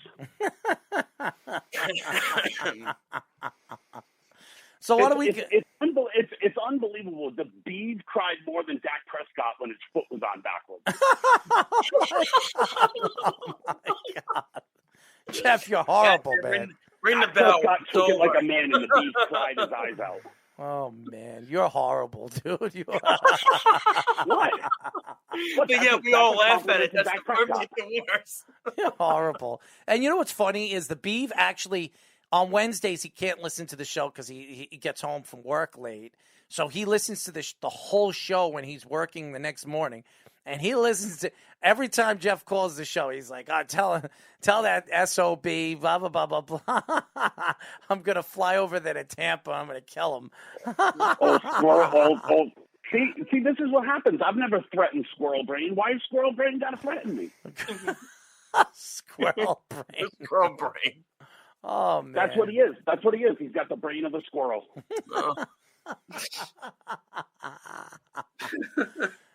Let's get into baseball. Have I ever threatened anybody? This is ridiculous. No. I feel my life is in danger. Your life's in danger now? Oh, well, I don't want to face the Beeves fists of fury. Oh, look out, cookout. By the way, I don't want to hear any more with these Pauls. The Jake Paul, the stupid stuff that he's trying to call out Conor McGregor. It's ridiculous. These guys are making millions and millions of dollars calling out, and they're fighting nobodies. They're fighting the only person. Now, Logan is fighting somebody, he's fighting Floyd Mayweather. But look at the size of Floyd Mayweather to Logan. I mean, this guy is like 6'3", 220 pounds, and he's fighting little Floyd Mayweather at 170 pounds. I mean, but at least that would. Yeah, but that's not like. It's not exactly like, the Beef fighting the Bagel Boss guy. Like, those dudes want to fight, Yeah, but you're 50 pounds heavier than Floyd Mayweather. And I still think Floyd's going to beat him. What's the height for Floyd anyway? How tall? He's very short, isn't he? Very small. He's 5'8". Floyd is 5'8". And in this game... 5'8" versus 6'3", you said for Jake Paul? 6'2", 6'3". Yeah, he's 6'2", 6'3". Yeah, it's a big reach. It's huge. And he's also there's no weight class because it's exhibition. So you have to get him a high chair. That's you're talking about almost 30, 40 pounds that he's fighting against. I mean, that's and you want to know something. What's going to be really scary is if this guy gets in a ring and knocks out Floyd Mayweather. You'll never hear the end of this. And it to me, being that you're a lot bigger than him, it's not fair. It really is. I'd be betting on Jake Paul because I think it's all theater, right? Like, there's no way Jake Paul could actually knock out. Who was that last tomato can he fought? That dude took a total dive, but if that dude actually wanted to fight, he would beat Jake Paul up. He's an actual fighter. Well, he's an First of all, if you know anything about, I forget his name, but he's not a good stand-up fighter. He's a wrestler, and every single fight that he got into when it came to a boxer or like when he fought Lawler and he actually tapped out Lawler. If you saw it, he should have lost that fight. Lawler kicked the crap out of him. He cannot stand up and fight. Jake Paul picks fighters that are not good in stand-up fighting. They're just not.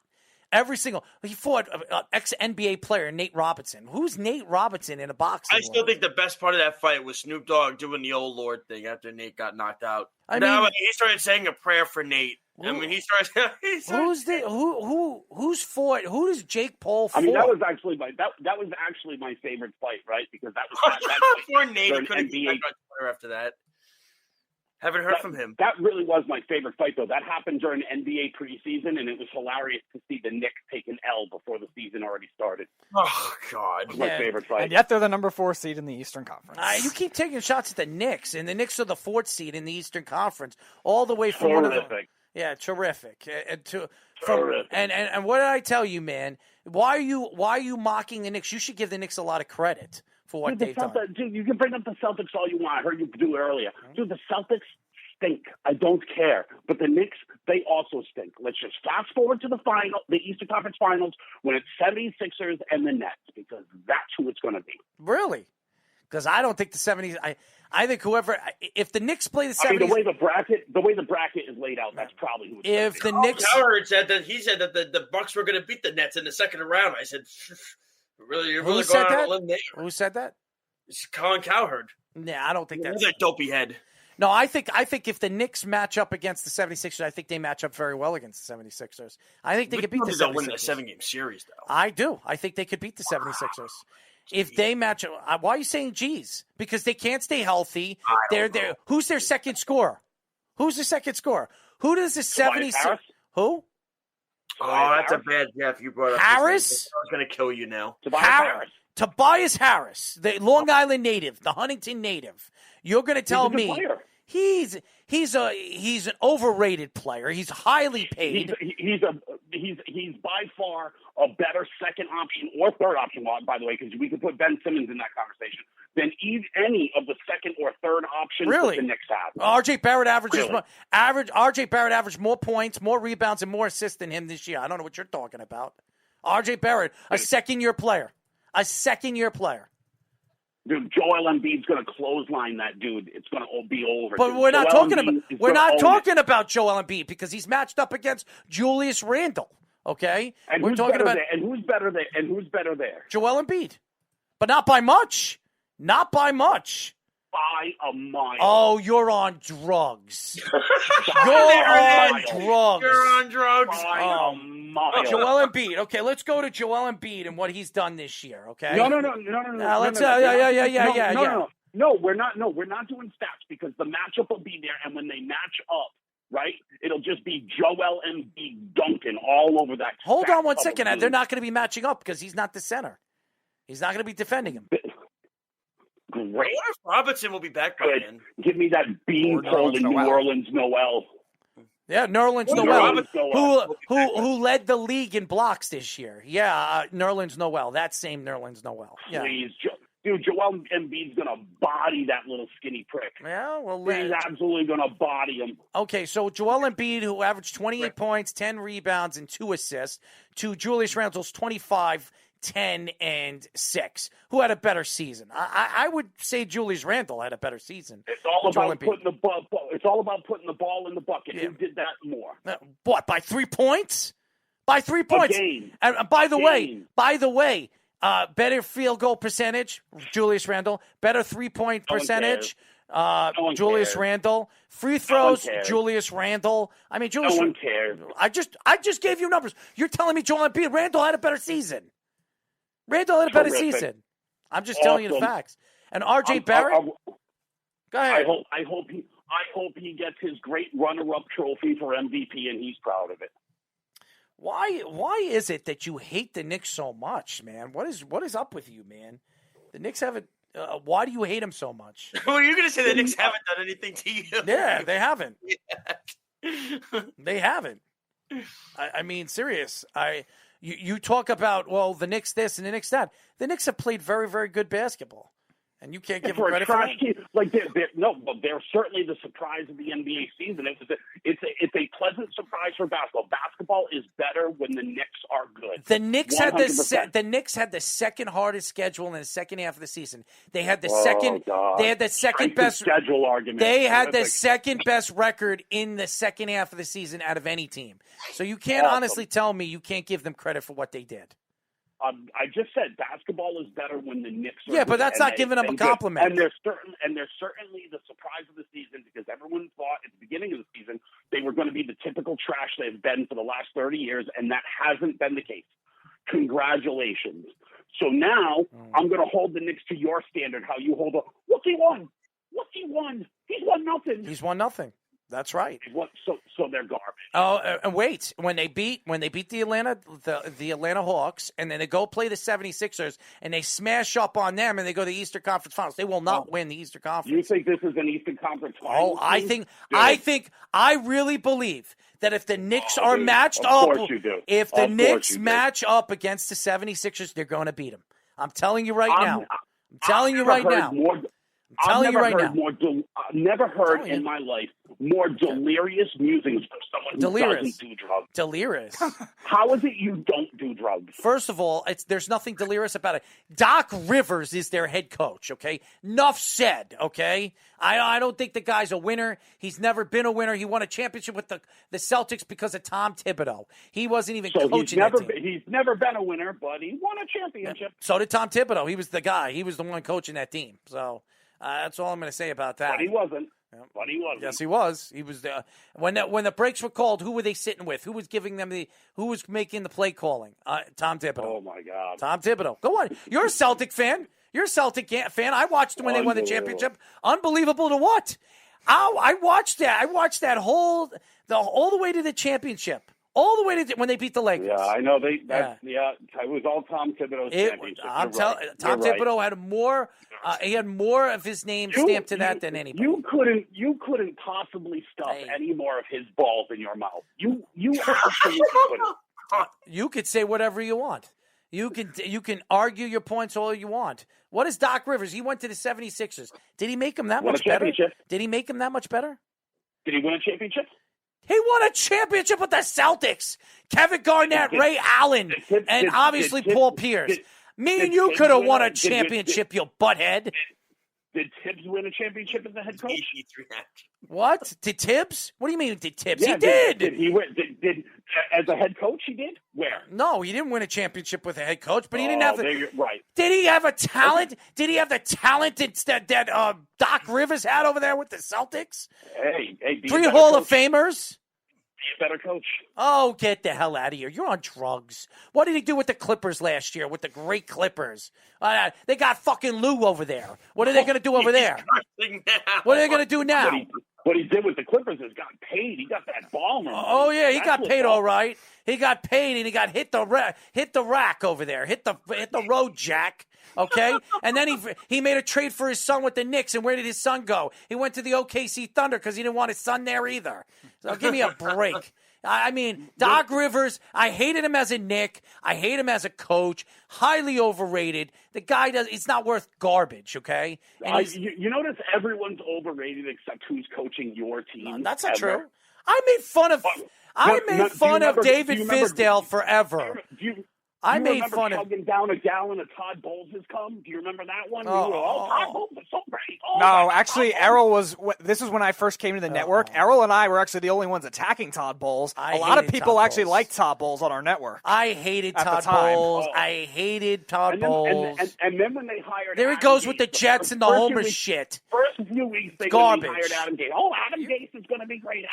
First of all, I loved Adam Gase out of Fatso over there at the Cowboys. Okay, I didn't want him either. I would have taken Adam Gase any day. And by the way, he'll be fired at the end of the year. Trash organizations operating in New York. The Knicks stink. And I didn't love Adam Gase. Doug says I loved Adam Gase. I did not love Adam Gase. I did not love Adam Gase. I don't know what you guys are talking about, that I loved Adam Gase. I did not. Have the Mets died a horrible death yet this year, or what? Was their season already over? The Mets? Yeah. What team is still in it in New York? The Yankees and the Mets. What are you talking about? They're both in first place, aren't they? No, the Yankees aren't. They're in second place. The Yankees aren't in first, but they're playing a lot better. The Yankees are in second place, but the Yankees have won they've won their last 5 series, and they're going to catch Boston. Don't worry. They're going to catch Boston. Josh. Don't worry, Josh. I heard you say the Mets are in first place. Guess what, buddy? No team that the Bees roots for is successful. So just wait for the downfall, buddy, and blame the Bees. That's fine. It probably will happen, and I will probably blame the Bees. But even to that point, I mean, think about it this way. My favorite team, Mets, Jets, Rangers, and Knicks. My longest tenured head coaches of my 4 teams is Luis Rojas. He's been there the longest for a year. He's terrible. So think about that.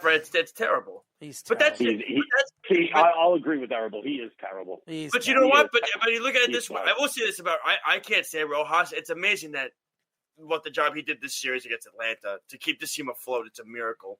I mean, but look at it this way. Look at New York sports in general. Who's the longest tenured coach right now in New York? I think it's probably Barry Trotz. No, Aaron Boone. No, I think Aaron Boone by a little bit. Aaron Boone and then Barry Trotz. That's not New York sports. That's not New York sports. Boone will be gone after this year. The island doesn't count as New York sports because New York rejected them. They tried to go play in the Barclays. Get out of here. What are you on? What drugs are you on now? You attacking the Islanders again? No, see, Jeff, they're playing in I'm just saying the Islanders don't count. They're New York. What are you talking about? They're on Long Island. They're the island, right, exactly. That's New York, you idiot. That's a whole different animal. Oh, stop it. Jeff, you sound like an idiot now. See, but this is why Snug brings up their hockey rink is a horse track. First of all, the new arena is going to be one of the nicest arenas in professional sports. What are you talking about? Did you see it? Did you see the arena? It's beautiful. Wow. Yeah, wow. I've been to the great Celtics, the Boston Bruins arena too. That's crap too. It's built in a friggin' building. It doesn't even look like a stadium. Bite your tongue. God's playing that building. God's playing that building. God. And by the way, you were the first one to say how awesome that building was when you were at the Stanley Cup. You were like, Bruins fans are the shit. First of all, I didn't say the stadium. I said the fans. I was very impressed with the fans there. They were first of all, the Bruin fans had nothing but respect for New York fans. By the way, this became Jeff being the special guest, by the way, just letting you all know that. Jeff took over the special guest segment. Yeah, Jeff Schmatz. He's taking shots at the Islanders for some reason tonight, and the Islanders haven't done anything. He's taking shots at every New York team. Dude, the island isn't New York. It's like New York. Island isn't part of New York either. Yes, it is. What are you talking about? No, it's not. Staten Island is the dump of New York. It's New York. You just said it. It's New York. It's where they send their trash. That's what Staten Island is, where they send their trash. So hold on one second. Because the island is the island, it's not New York. And because Staten Island is trash, it's not New York. Is that what you're saying? I mean, listen, you guys don't ever talk Buffalo Bills football, right? But that's New York. I guess from that logic, Sean McDermott's the longest tenured head coach of New York. That is a good point. The longest tenured coach. Disrespecting the Buffalo Bills, all of you. It's unbelievable how garbage you guys are. Disrespect. Oh, but that's not New York. So if that's not New York, guess what? The island ain't New York. I picked him to go to the Super Bowl at the start of the playoffs. How was I disrespecting the Bills? Unbelievable. Disrespecting the Bills. So hold on. We're disrespecting the Bills, and you've been disrespecting the Knicks, the Islanders, two teams that made the playoffs. And by the way, didn't just skim into the playoffs. They made the playoffs. Dude, first of all, it's all the little baby brothers of New York that do anything, right? Because 90% of the time, y'all won't even acknowledge that those teams exist because it's the Knicks, not the Nets. It's the Rangers, not the Islanders. It's the Yankees, not the Mets. And all the little brothers are finally doing something, and now you guys want to jerk them off? Get out of here. And we all say the Islanders are a better team than the Rangers. So. The Islanders are jerk them off. The Islanders are little brothers to the Rangers. The Mets are the little brothers to the Yankees, and they're in first place, and the Yankees aren't. What are you talking about, Jeff? And the Knicks... by the way, that's what I'm saying. You guys won't even acknowledge those franchises. I do. We talk about the normal years. No, Jeff, we talk about the Mets. We talk about everything. We talk about all the franchises. A lot of times we talk about the Mets for the wrong reasons. Josh. Yeah, you guys talk about the Mets because, dude, the season. What do I always say, Speedy? The season doesn't start for the Mets until the first person gets hurt. Well, that's already happened. Oh no, Jeff Furman on number 14. What are you kidding me? Oh, that's already happened. Believe me. It's a vicious cycle. The Mets are just in a crappy division right now. So that's the nice thing about it. They're lucky. The division sucks. And look at the Yankees division. You have 4 teams with 20 or more wins. You got Boston 26-18, Tampa 25-19, Toronto 23-18, the Yankees 24-19, and Baltimore 17-25. I mean, Jeff, you're not still buying into the Red Sox yet, are you? I don't think the Red Sox stink. The Red Sox stink. No, he doesn't like the Red Sox.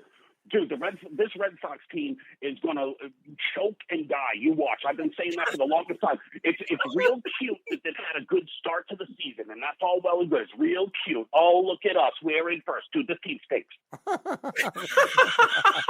This team stinks.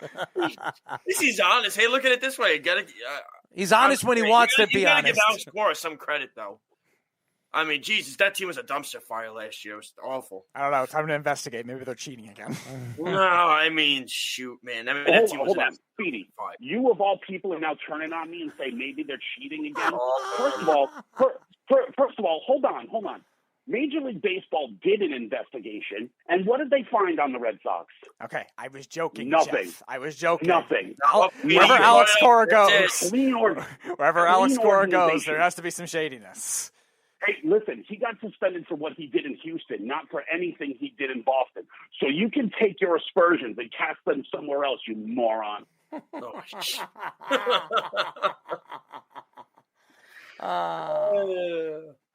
Oh man, that's Jeff, ladies and gentlemen. And by the way, here's the other thing. Oh, you want to be like, oh, the Red Sox are cheating because they got Alex Cora. Hey, Mets fan, didn't you hire Carlos Beltran and didn't he get thrown out of baseball for the same thing? Dude, clean up your own house before you come across the street looking at mine. Okay, nobody's defending Carlos Beltran. I don't think there's a Mets fan defending Carlos Beltran as a manager. I would say this, and Errol could attest to this because I was talking to him at the time. I think, did we lose Errol? Nope. I'll be back. Okay. I don't think any Mets fan was defending Carlos Beltran as a manager. Really quick. I just find it hilarious that that's the aspersion you want to cast rather than being like, well, I'm an idiot too. Right? Well, that's what you guys do. You guys don't want to acknowledge any of your own faults. Let me tell you something, right? Jeff, when they hired Beltran, I was disgusted by it. I wanted nothing to do with that guy. Nothing. And not even because he cheated, because I didn't think he was even good enough to be the manager of the team. Josh, it wasn't a comment towards you because you're not the one being like, oh, wherever Alex Cora goes, there's cheating. Dude, look at your own team before you come across and be like, oh. Man. I love Alex Cora. He's a good freaking manager. Dude, Speedy, you're at the bottom of the barrel all of a sudden because even Josh wasn't dumb enough to make that comment. You were. Well, you see, there's somewhat of a shot in there for me as well, so if it makes you feel better, Speedy, but it wasn't fully the shot, so it's okay. That's fine, Jeff. Again, I can make jokes too. I'm allowed to make jokes based on. No. That's not I can bash Carlos Beltran too if you really want me to, Jeff. Speedy's yelling. There's no jokes there. I was being very serious. Like you should look at your own team before you cast those aspersions because did Major League Baseball find that the Red Sox cheated? I know they didn't, Jeff. I know. I'm saying. So why did you say something like that? Because Alex Cora was mentioned. If Carlos Beltran was mentioned, I could have taken a shot at him too. I don't know. No, and I'm sick of also the Met fans basically saying that the Mets should bring back Carlos Beltran. Enough already. Enough. Move on, please. No. Actually, no one mentioned Alex Cora. I just said the Red Sox stink, and you're the one who brought up Alex Cora. No, someone else did first.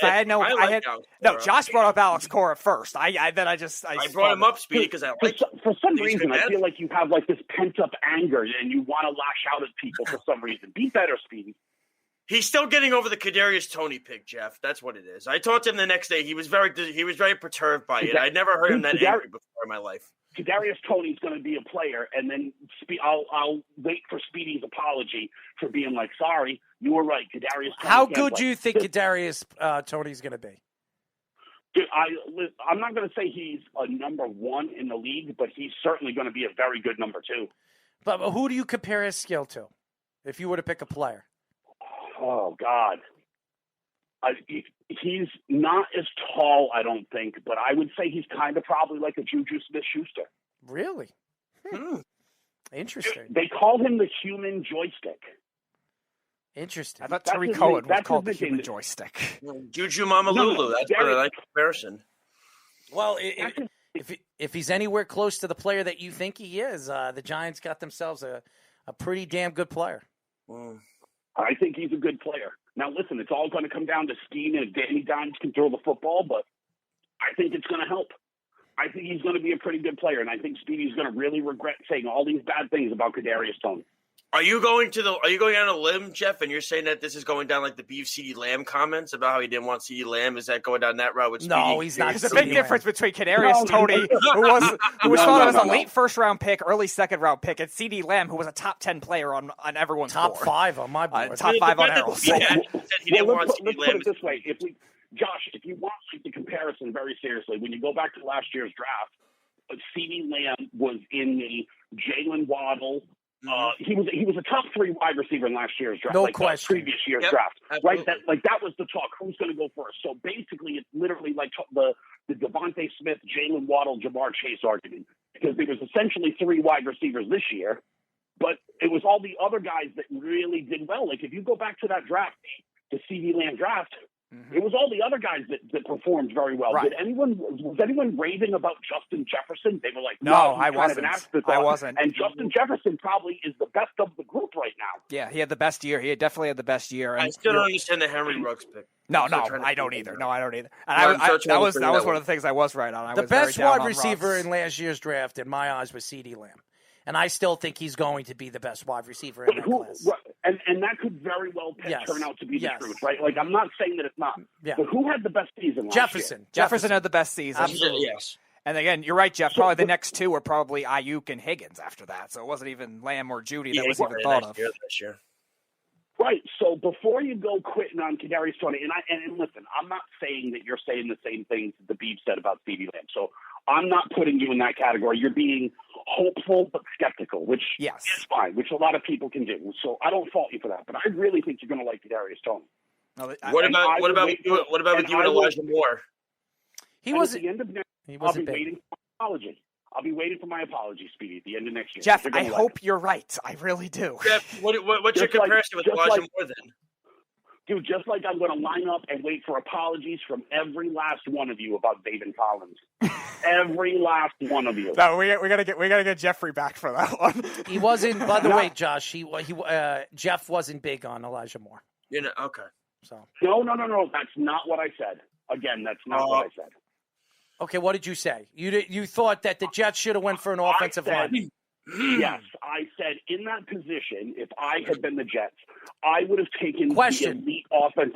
I got a question for you. If that's the case, if Elijah Moore becomes a breakout wide receiver like a Jefferson, or let's say a Tyreek Hill, are you going to say that? Dude, listen. First of all, my whole thing with Elijah Moore is he's a very good player. Mm-hmm. I have nothing wrong with the player, and I have nothing wrong with that. All I was saying was I think to the Jets right now, a offensive lineman in that position would have been more valuable, not only to help Zach Wilson, but to also be there for the running game, which would also take pressure off of Zach Wilson. And there was plenty of wide receivers still going late. Like, I don't think that anyone would have said, if you had gotten Amari Rodgers in the next round, I don't think anyone would have been like, oh, terrible pick. I just think that you're getting Elijah Moore, a guy that they graded over a 90, which a lot of people say is going to be just as good as any of the wide receivers that were drafted in front of him. He very well could be. Very well could be. That's absolutely the case. All I was saying was if I had been the GM of the Jets, I understand. The trenches wins games, does it not? Yes. So I would have gone offensive lineman. That's all I said. And I think Josh was on that phone call. Am I telling a lie about what I said, Josh? No, you did say that. You said that you did the offensive lineman would have been the better fit for them there, meaning the value pick, because there were still other receivers on the board. You were thinking, I know the guy you brought up was Jenkins, was one of the guys you brought up. Right, but Errol is saying that I was like, that I would have never picked Elijah Moore, and that's not the case. I didn't say that. I said you didn't like Elijah Moore. I didn't say that you wouldn't. No. Again, not true. Okay, I like Elijah Moore. I misunderstood like Elijah what you Moore. said. You misinterpreted it, Arrow. Yes. It's okay. It is I misinterpret a lot of things. You can ask my wife. And this is how these things start, right? Because all I was stating was a preference for how a team is built rather than a certain player's abilities. I think it's going to be very interesting. I hope Elijah Moore comes out. What A.J. Brown said, in that video that I saw, A.J. Brown says he's not only much more talented, he believes he could be one of the best wide receivers in the NFL. If anywhere it becomes the case, the Jets got themselves a gem in the beginning of the second round. So, I mean, but this is the thing about the draft. Nobody knows what anybody is going to be because that's why these draft. Let's be honest. If anybody thought that DK Metcalf was more than just like a bodybuilder or a track star, wouldn't he have been drafted before like the late third round, almost fourth round Jeff, or whatever? Jeff, you know that if DK Metcalf didn't go to Seattle, he would have never been successful. I don't think he. I think it really has a lot to do with Russell Wilson. DK Metcalf can play football. Oh, I didn't say that he can't. I didn't say that he can't. But he's playing with. Because you just said he's only successful because he. That's not what I said. I said it has a lot to do. If he went to another team, let's say he went to the Bengals without Joe Burrow, even with Joe Burrow there, you think he would have been as successful as he is right now? I don't think he would have. Listen. You can say that for a lot of players. Like very clearly, players' success and hit rate and things like that are determined by the situations they're drafted into. Do you think anyone wants to be drafted? Like, listen, Zach Wilson. And this is not anything to say about Zach Wilson, but do you think anyone in the last 10 years was pumped up like, man, I'm a New York Jet? No, they were probably like, shit, the Jets. God damn it. I don't know when you said it. Thank you, Jeff. God damn it. Thank you. But that's the reality because they haven't been good, right? Like, do you think anyone's pumped up to be taken by the Detroit Lions? No. They're like, God damn it, Detroit. What's the saying? What was the saying, Big Daddy? What was the saying? The goddamn Jets. That's what it was. Yep. Every time. Every time that movie. But that's the truth with every player, Errol. So you can't fault a guy because he went to a good situation and he thrived, right? Like most players' success is determined by the situations that they go into, and like not all of them necessarily need to be bad, right? Because like you could be a defensive player and go play for an offensive coach, and it's not going to work out because. Or like you get drafted by a defensive guy, and maybe he doesn't know what to do on offense. So maybe. By the way, John Davidson got a new job. Where did he go? He's going back to the Blue Jackets as president of hockey operations. Good for him. Good for him. I love John Davidson. John Davidson. He's going to the Blue Jackets again, which I think is a good move by him.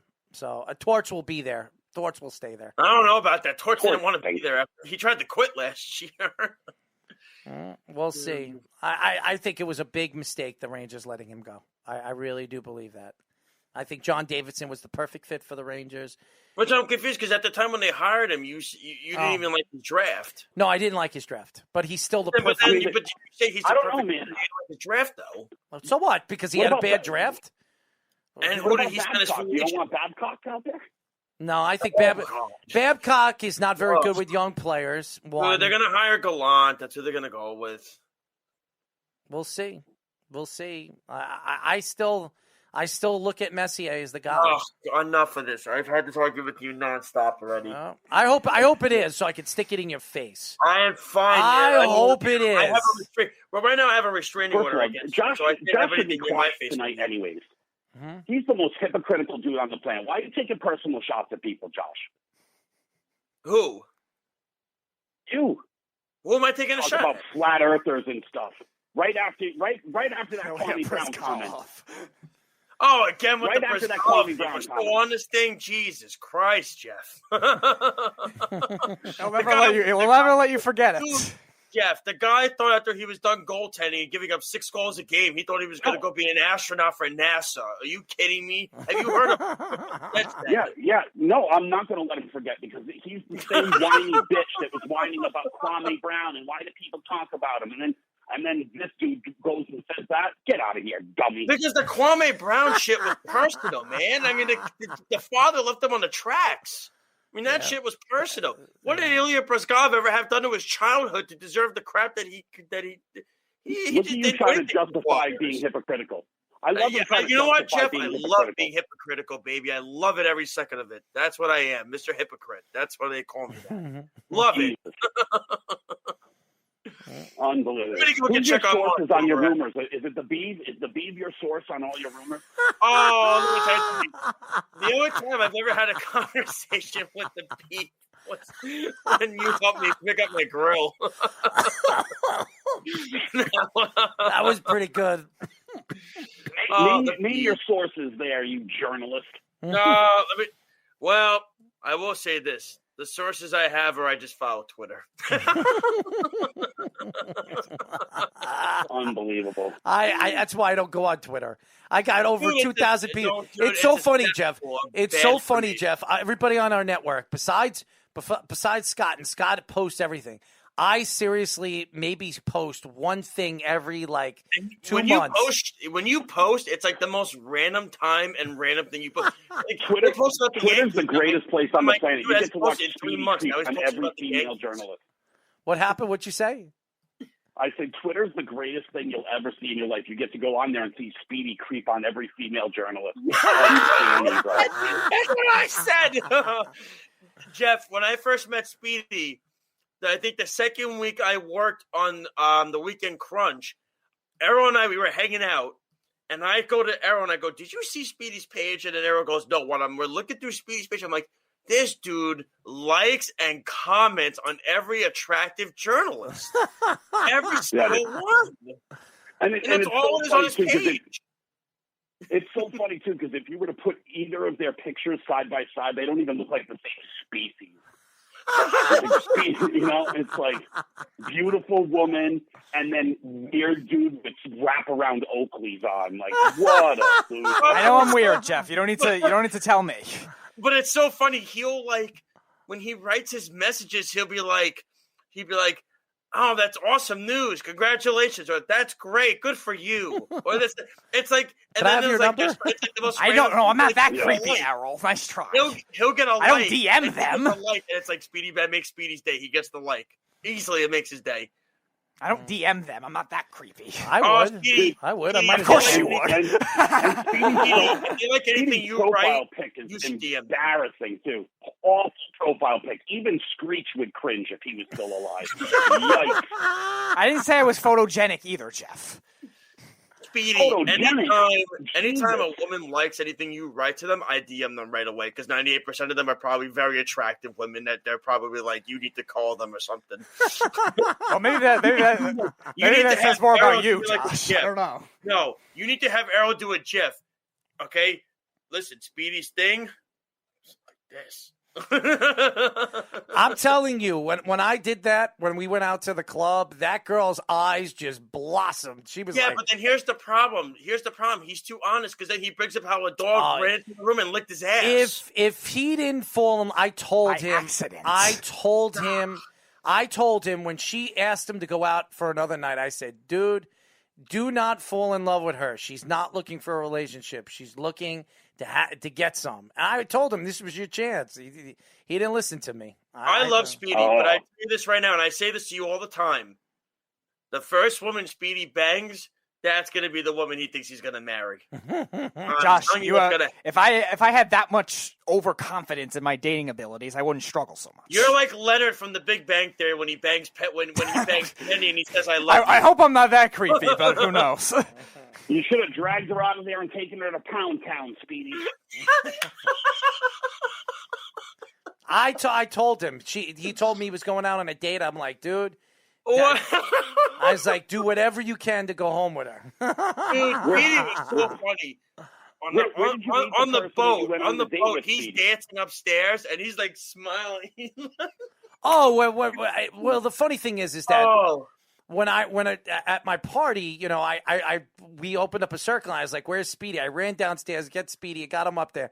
He's got so much. I gotta say something. If there's anybody that's got confidence, he doesn't give a crap what anybody thinks. And it was so funny because I know I won't remember those people except for your friends. Yeah. Well, it was so funny. They love you, man. I know. They love you. Your friends love me, but again, the rest of them were just random people, so they're not going to care anyway. Yeah, but you're forgetting one thing, Errol. It's not confidence; it's alcoholism. Well, that's it. That's it. It was so funny. It was so funny. So I drove Speed to the party. I'll say all the girls, all of Errol's friends are saying hi to him. And then Lyle was like joking around. You know how Lyle, he's joking around. He goes, oh, what do you think Speedy's going to do? And I go to Lyle and go, shut up, you. He's talked to more women tonight than you'll probably talk to the entire evening, so shut the hell up. And Errol's friends know I'm not going to go after them. No. Yeah, wow. The Lyle was asking me, who's that girl? Who's that girl? You know, I kept saying to Lyle, who gives a shit? You're not even going to talk to them, so what do you care? The person you went out with, Speedy, did you meet them on Grindr? No, I met them at previous parties. Coffee meets bacon. Compilation of previous parties, Jeff. I don't use online dating. Jeff, let's make it a little etiquette. Come on, coffee meets bagel, man. Little etiquette there.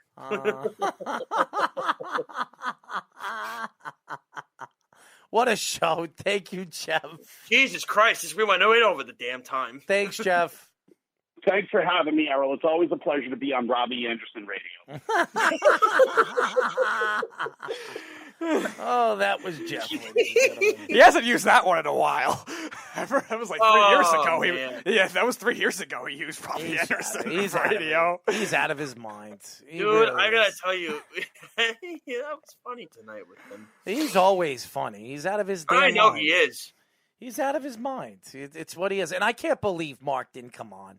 Dude, he took a shot at all three of us tonight in the span of the hour and change he was on. He should have came on. I really think that Mark should have been on. But what did Jeff do today? Hold on. So Jeff, he took a shot at the Islanders and the Knicks. Mm-hmm. He took a shot for Arrow. He took a shot at the Giants at me. The Giants or at me for thinking the Giants did a bad draft pick of Kadarius Toney. And then took a shot at me about the Mets. So and he took a shot at me about a joke I made about the Red Sox. The only time he takes a shot at me is mainly the Jets, and he thinks. And then when the Knicks tonight with you, yeah, but he only the Islanders too. He's digging at the Islanders now because they might be getting closer to the Bruins. He's getting his material ready. I can't wait until this happens, dude. Jeff, he's digging his material ready. I can't wait till this happens because if the Islanders beat the Boston Bruins, oh boy, I will make sure that he feels he will not come on this show. I guarantee you, he'll disappear off the face of the earth. If the Islanders beat the Bruins, I guarantee you will not hear from Jeff for weeks. Now, look, this is definitely not going to happen. But I tell you where we won't hear the endless amount of Jeff. If somehow, some way, it's not going to happen. It's definitely not going to happen. The Celtics beat the Brooklyn Nets. You won't hear. What'd you say? If the Celtics beat the Brooklyn Nets, you're going to have a party. I will be dancing around. You know why I'll be dancing around? Because I would say. Because I really do think the Knicks match up very well against the 76ers. I really do believe that. I don't know, man. That's do. A lot. I don't know about that. I heard your points, and I heard it's just a lot. How is it a lot? Because I gotta listen. If they get through one playoff round, it's gravy at this point, right? They get the playoff experience, they get it under their belt. That's what they want. I mean, you said. Months ago, you were saying, I hope the Knicks don't make the playoffs. You wanted them to try to win the lottery and get. But now that they're there, and I've heard Julius Randle, I do believe they match up very well against the 76ers. Well, I think the week off is going to help them. I think Milwaukee is a little bit harder for the Knicks to beat because of the size and the advantage that they have. Way around. No, the depth they have naturally. I think they match up better with Milwaukee than they do with Philly. Philly doesn't have depth. They don't. And they have Harris. They have Embiid, and they have Simmons. That is it. There's nobody else that scares me on that team. The Knicks got a lot more depth than they do. Yeah. So you got to get through Atlanta first. I think Milwaukee. I think they'll beat Atlanta. I think Milwaukee. No, I think they will too. I'd say 6 games. I think Milwaukee. It's be easy. I think if the Knicks played Milwaukee, I think Milwaukee matches up better against the Knicks. They'll beat the Knicks because of the size, ability, and the bench that they have, and they play defense. I will tell you this. I'm warning you now. There's going to be times in this series because they're such a young team. There's going to be times in this series where they're going to make you rip your hair out. Yeah. You know what's going to happen in this series. It will. Yeah, but I think that I'm telling you, I think if the Knicks play the Philadelphia 76ers in the second round, which they're matched up against, I think they beat them. Now we all can agree on here they're not beating Brooklyn, right? No, they're not beating Brooklyn. Okay. They're not. Okay, at least. Okay. No. I think the only team in the Eastern Conference that can beat Brooklyn. I know we have to leave in a minute. Yeah. I just want to see what's going on in the. The only team that's going to beat the Brooklyn Nets in the Eastern Conference and has a chance to beat them is the Milwaukee Bucks. That's the only team. And the reason why is I think because they They're built for the playoffs, and they have the depth, and they play defense. So the Lakers are winning 90-85 with 5.5 minutes. Game's over. 90-87. Yeah, because they had the Golden State Warriors had a 10-point lead with 3 minutes left of the third. 13-point lead at halftime. Yeah, I didn't think that. They got outscored 35-24 in the third quarter. That's LeBron. It's gonna be a good game. 90-89 now with 6 minutes. LeBron left. scored 13 points in the third quarter. Well, now they're on like a 7-0 run right now. The Warriors, so we'll see. I mean, they're not winning. Trust me. No, listen, I agree. I think they're gonna win the next game though. Golden State, they'll beat Memphis. Yeah, I think so too. No, they'll beat Memphis. I'm predicting Golden State gets knocked out. Ooh. Oh, you're insane to think that they're not. I hope you're right. I like Memphis. I hope no, you're me right. too. Listen, I'd love to see John Morant on a big stage, but I don't know about that. I'm predicting. Oh, well, if you're predicting them, it's probably not going to come to fruition. So there's that. Well, that's it for our show. By the way, before we go, the whole La Russa thing is ridiculous. The whole what? The whole Tony La Russa thing was ridiculous. Yeah, should we get into that more tomorrow? We will, but I think that was our headliner, and we didn't really get into it. But he's an idiot. He threw his player under the bus. An idiot. Honestly, I think he should be fired. I do. He's outdated with the game. The clubhouse is going to turn on him like that. You're going to see. I don't care what Giolito said today. Mm-hmm. Oh, we don't care. We're in this together. Bull. I think he should be fired. I agree too. He should have been hired in the first place. I think he should be fired. I think they should move on from it. I think that it was a terrible hire. They fired. Not manager. really. They're in first place, right? They fired manager of the year last year. Yeah, but they're in first place, and Tony La Russa's won. Well, who fires manager of the year? Unless you're the Marlins. Who fired George Girardi? Who does that? Nobody said the Marlins were smart. Well, look, and again, the White Sox had a did the White they Sox weren't manager was he manager? Was the White Sox manager of the year? No. Rick Renteria, he won manager of the year last year. Oh, did he? In the American League, I could have sworn he did. I'm not sure. I thought Melvin did. Okay, I'll look it up. No, hold on. I'm pretty sure he didn't win. If he didn't win, he was up for the running. No, it was Kevin Cash. Kevin Cash won manager of the year. Oh, he did. Let me see. Hold on. All right, he might have been a finalist then, Renteria. Yeah, I think it was Cash, Melvin, and Renteria. That sounds right. Yeah, but you see what I mean? Though that's still like. Hey, no, he finished in second. Oh, he was second. Okay. He finished like. I mean, you finish second in manager of the year and you get fired? Maybe they didn't think I didn't think he was that good anyway, though, either Renteria, and he had a lot of other bad years before that. That was the first time they made the playoffs in how many years? And he was also not good with the Cubs. It is Tony La Russa. I mean, come on, man. Who's I better? understand, but clearly, as you could see how outdated he is with the game today, he doesn't understand how. Hey, you're absolutely right. But if somehow they make the playoffs and they make unwritten rule bull crap. Oh, because you swing on a three. Oh, you know what I say? Throw a better pitch, son. That's what I would tell you to do. I mean, it's a position player, right? Let's give Astudillo a little leeway there. He is a position player. I don't care. No, throw him a curveball, would you? He did throw him. He essentially threw him what looked like an eephus. I don't know what he threw. He threw him like a 40-mile-an-hour, like some kind of eephus. Well, we gotta get out of here. I know we gotta go. So, by the way, Andrew Wiggins, who everybody says that is not a good player, has 21 points in this game. So. Eat your shorts out right there. Eat your shorts. No, he loves Bart Simpson, man. Mm-hmm. Anyways, that's it for our show. We'll be back tomorrow, 3-hour show, and hopefully. By the way, I'd like to thank Jeff for joining us. Josh, we have any special guests tomorrow? No. I don't think we do tomorrow. Okay. No, I'm working on other things as well in the process, but nothing tomorrow. I was going to get what's her name from the New York Post to get. She writes the hockey, but she's so busy with the Islanders right now, so she has to reschedule that for when the season is over. Looking forward to that. But now John Davidson's a Blue Jacket again, so it's like full circle. Like it's like nothing as well as he deserves. I think the Rangers made a mistake, and I'm telling you, it will come back to haunt them. We don't know anything about Chris Drury yet. We know nothing about this guy. I keep saying it. We know nothing. We can't predict anything. I'm telling you. You can't say the same thing with Mark Messier. He'll be fired. Exactly. You can't say Messier is a good coach or not. He's never done anything. He'll be fired in 3 years. Chris Drury. Okay. He'll be fired in 3 years. Well, Listen, I don't know anything of anything because I don't know what Jim Dolan is thinking. For all we know, Mark, he can fire nobody knows what James Dolan's thinking. He can fire Leon Rose tomorrow. Mark Messier. I'm telling you right now, the Rangers are making a big mistake. Everything the Rangers do is a mistake. I'm telling you, Mark Messier is the guy. Everything in your eyes, the Rangers do is a mistake. I'm telling you, Mark Messier is the guy. Dude, you and the Beav agree on that saying. You should think about what you're saying before you finish it. Really?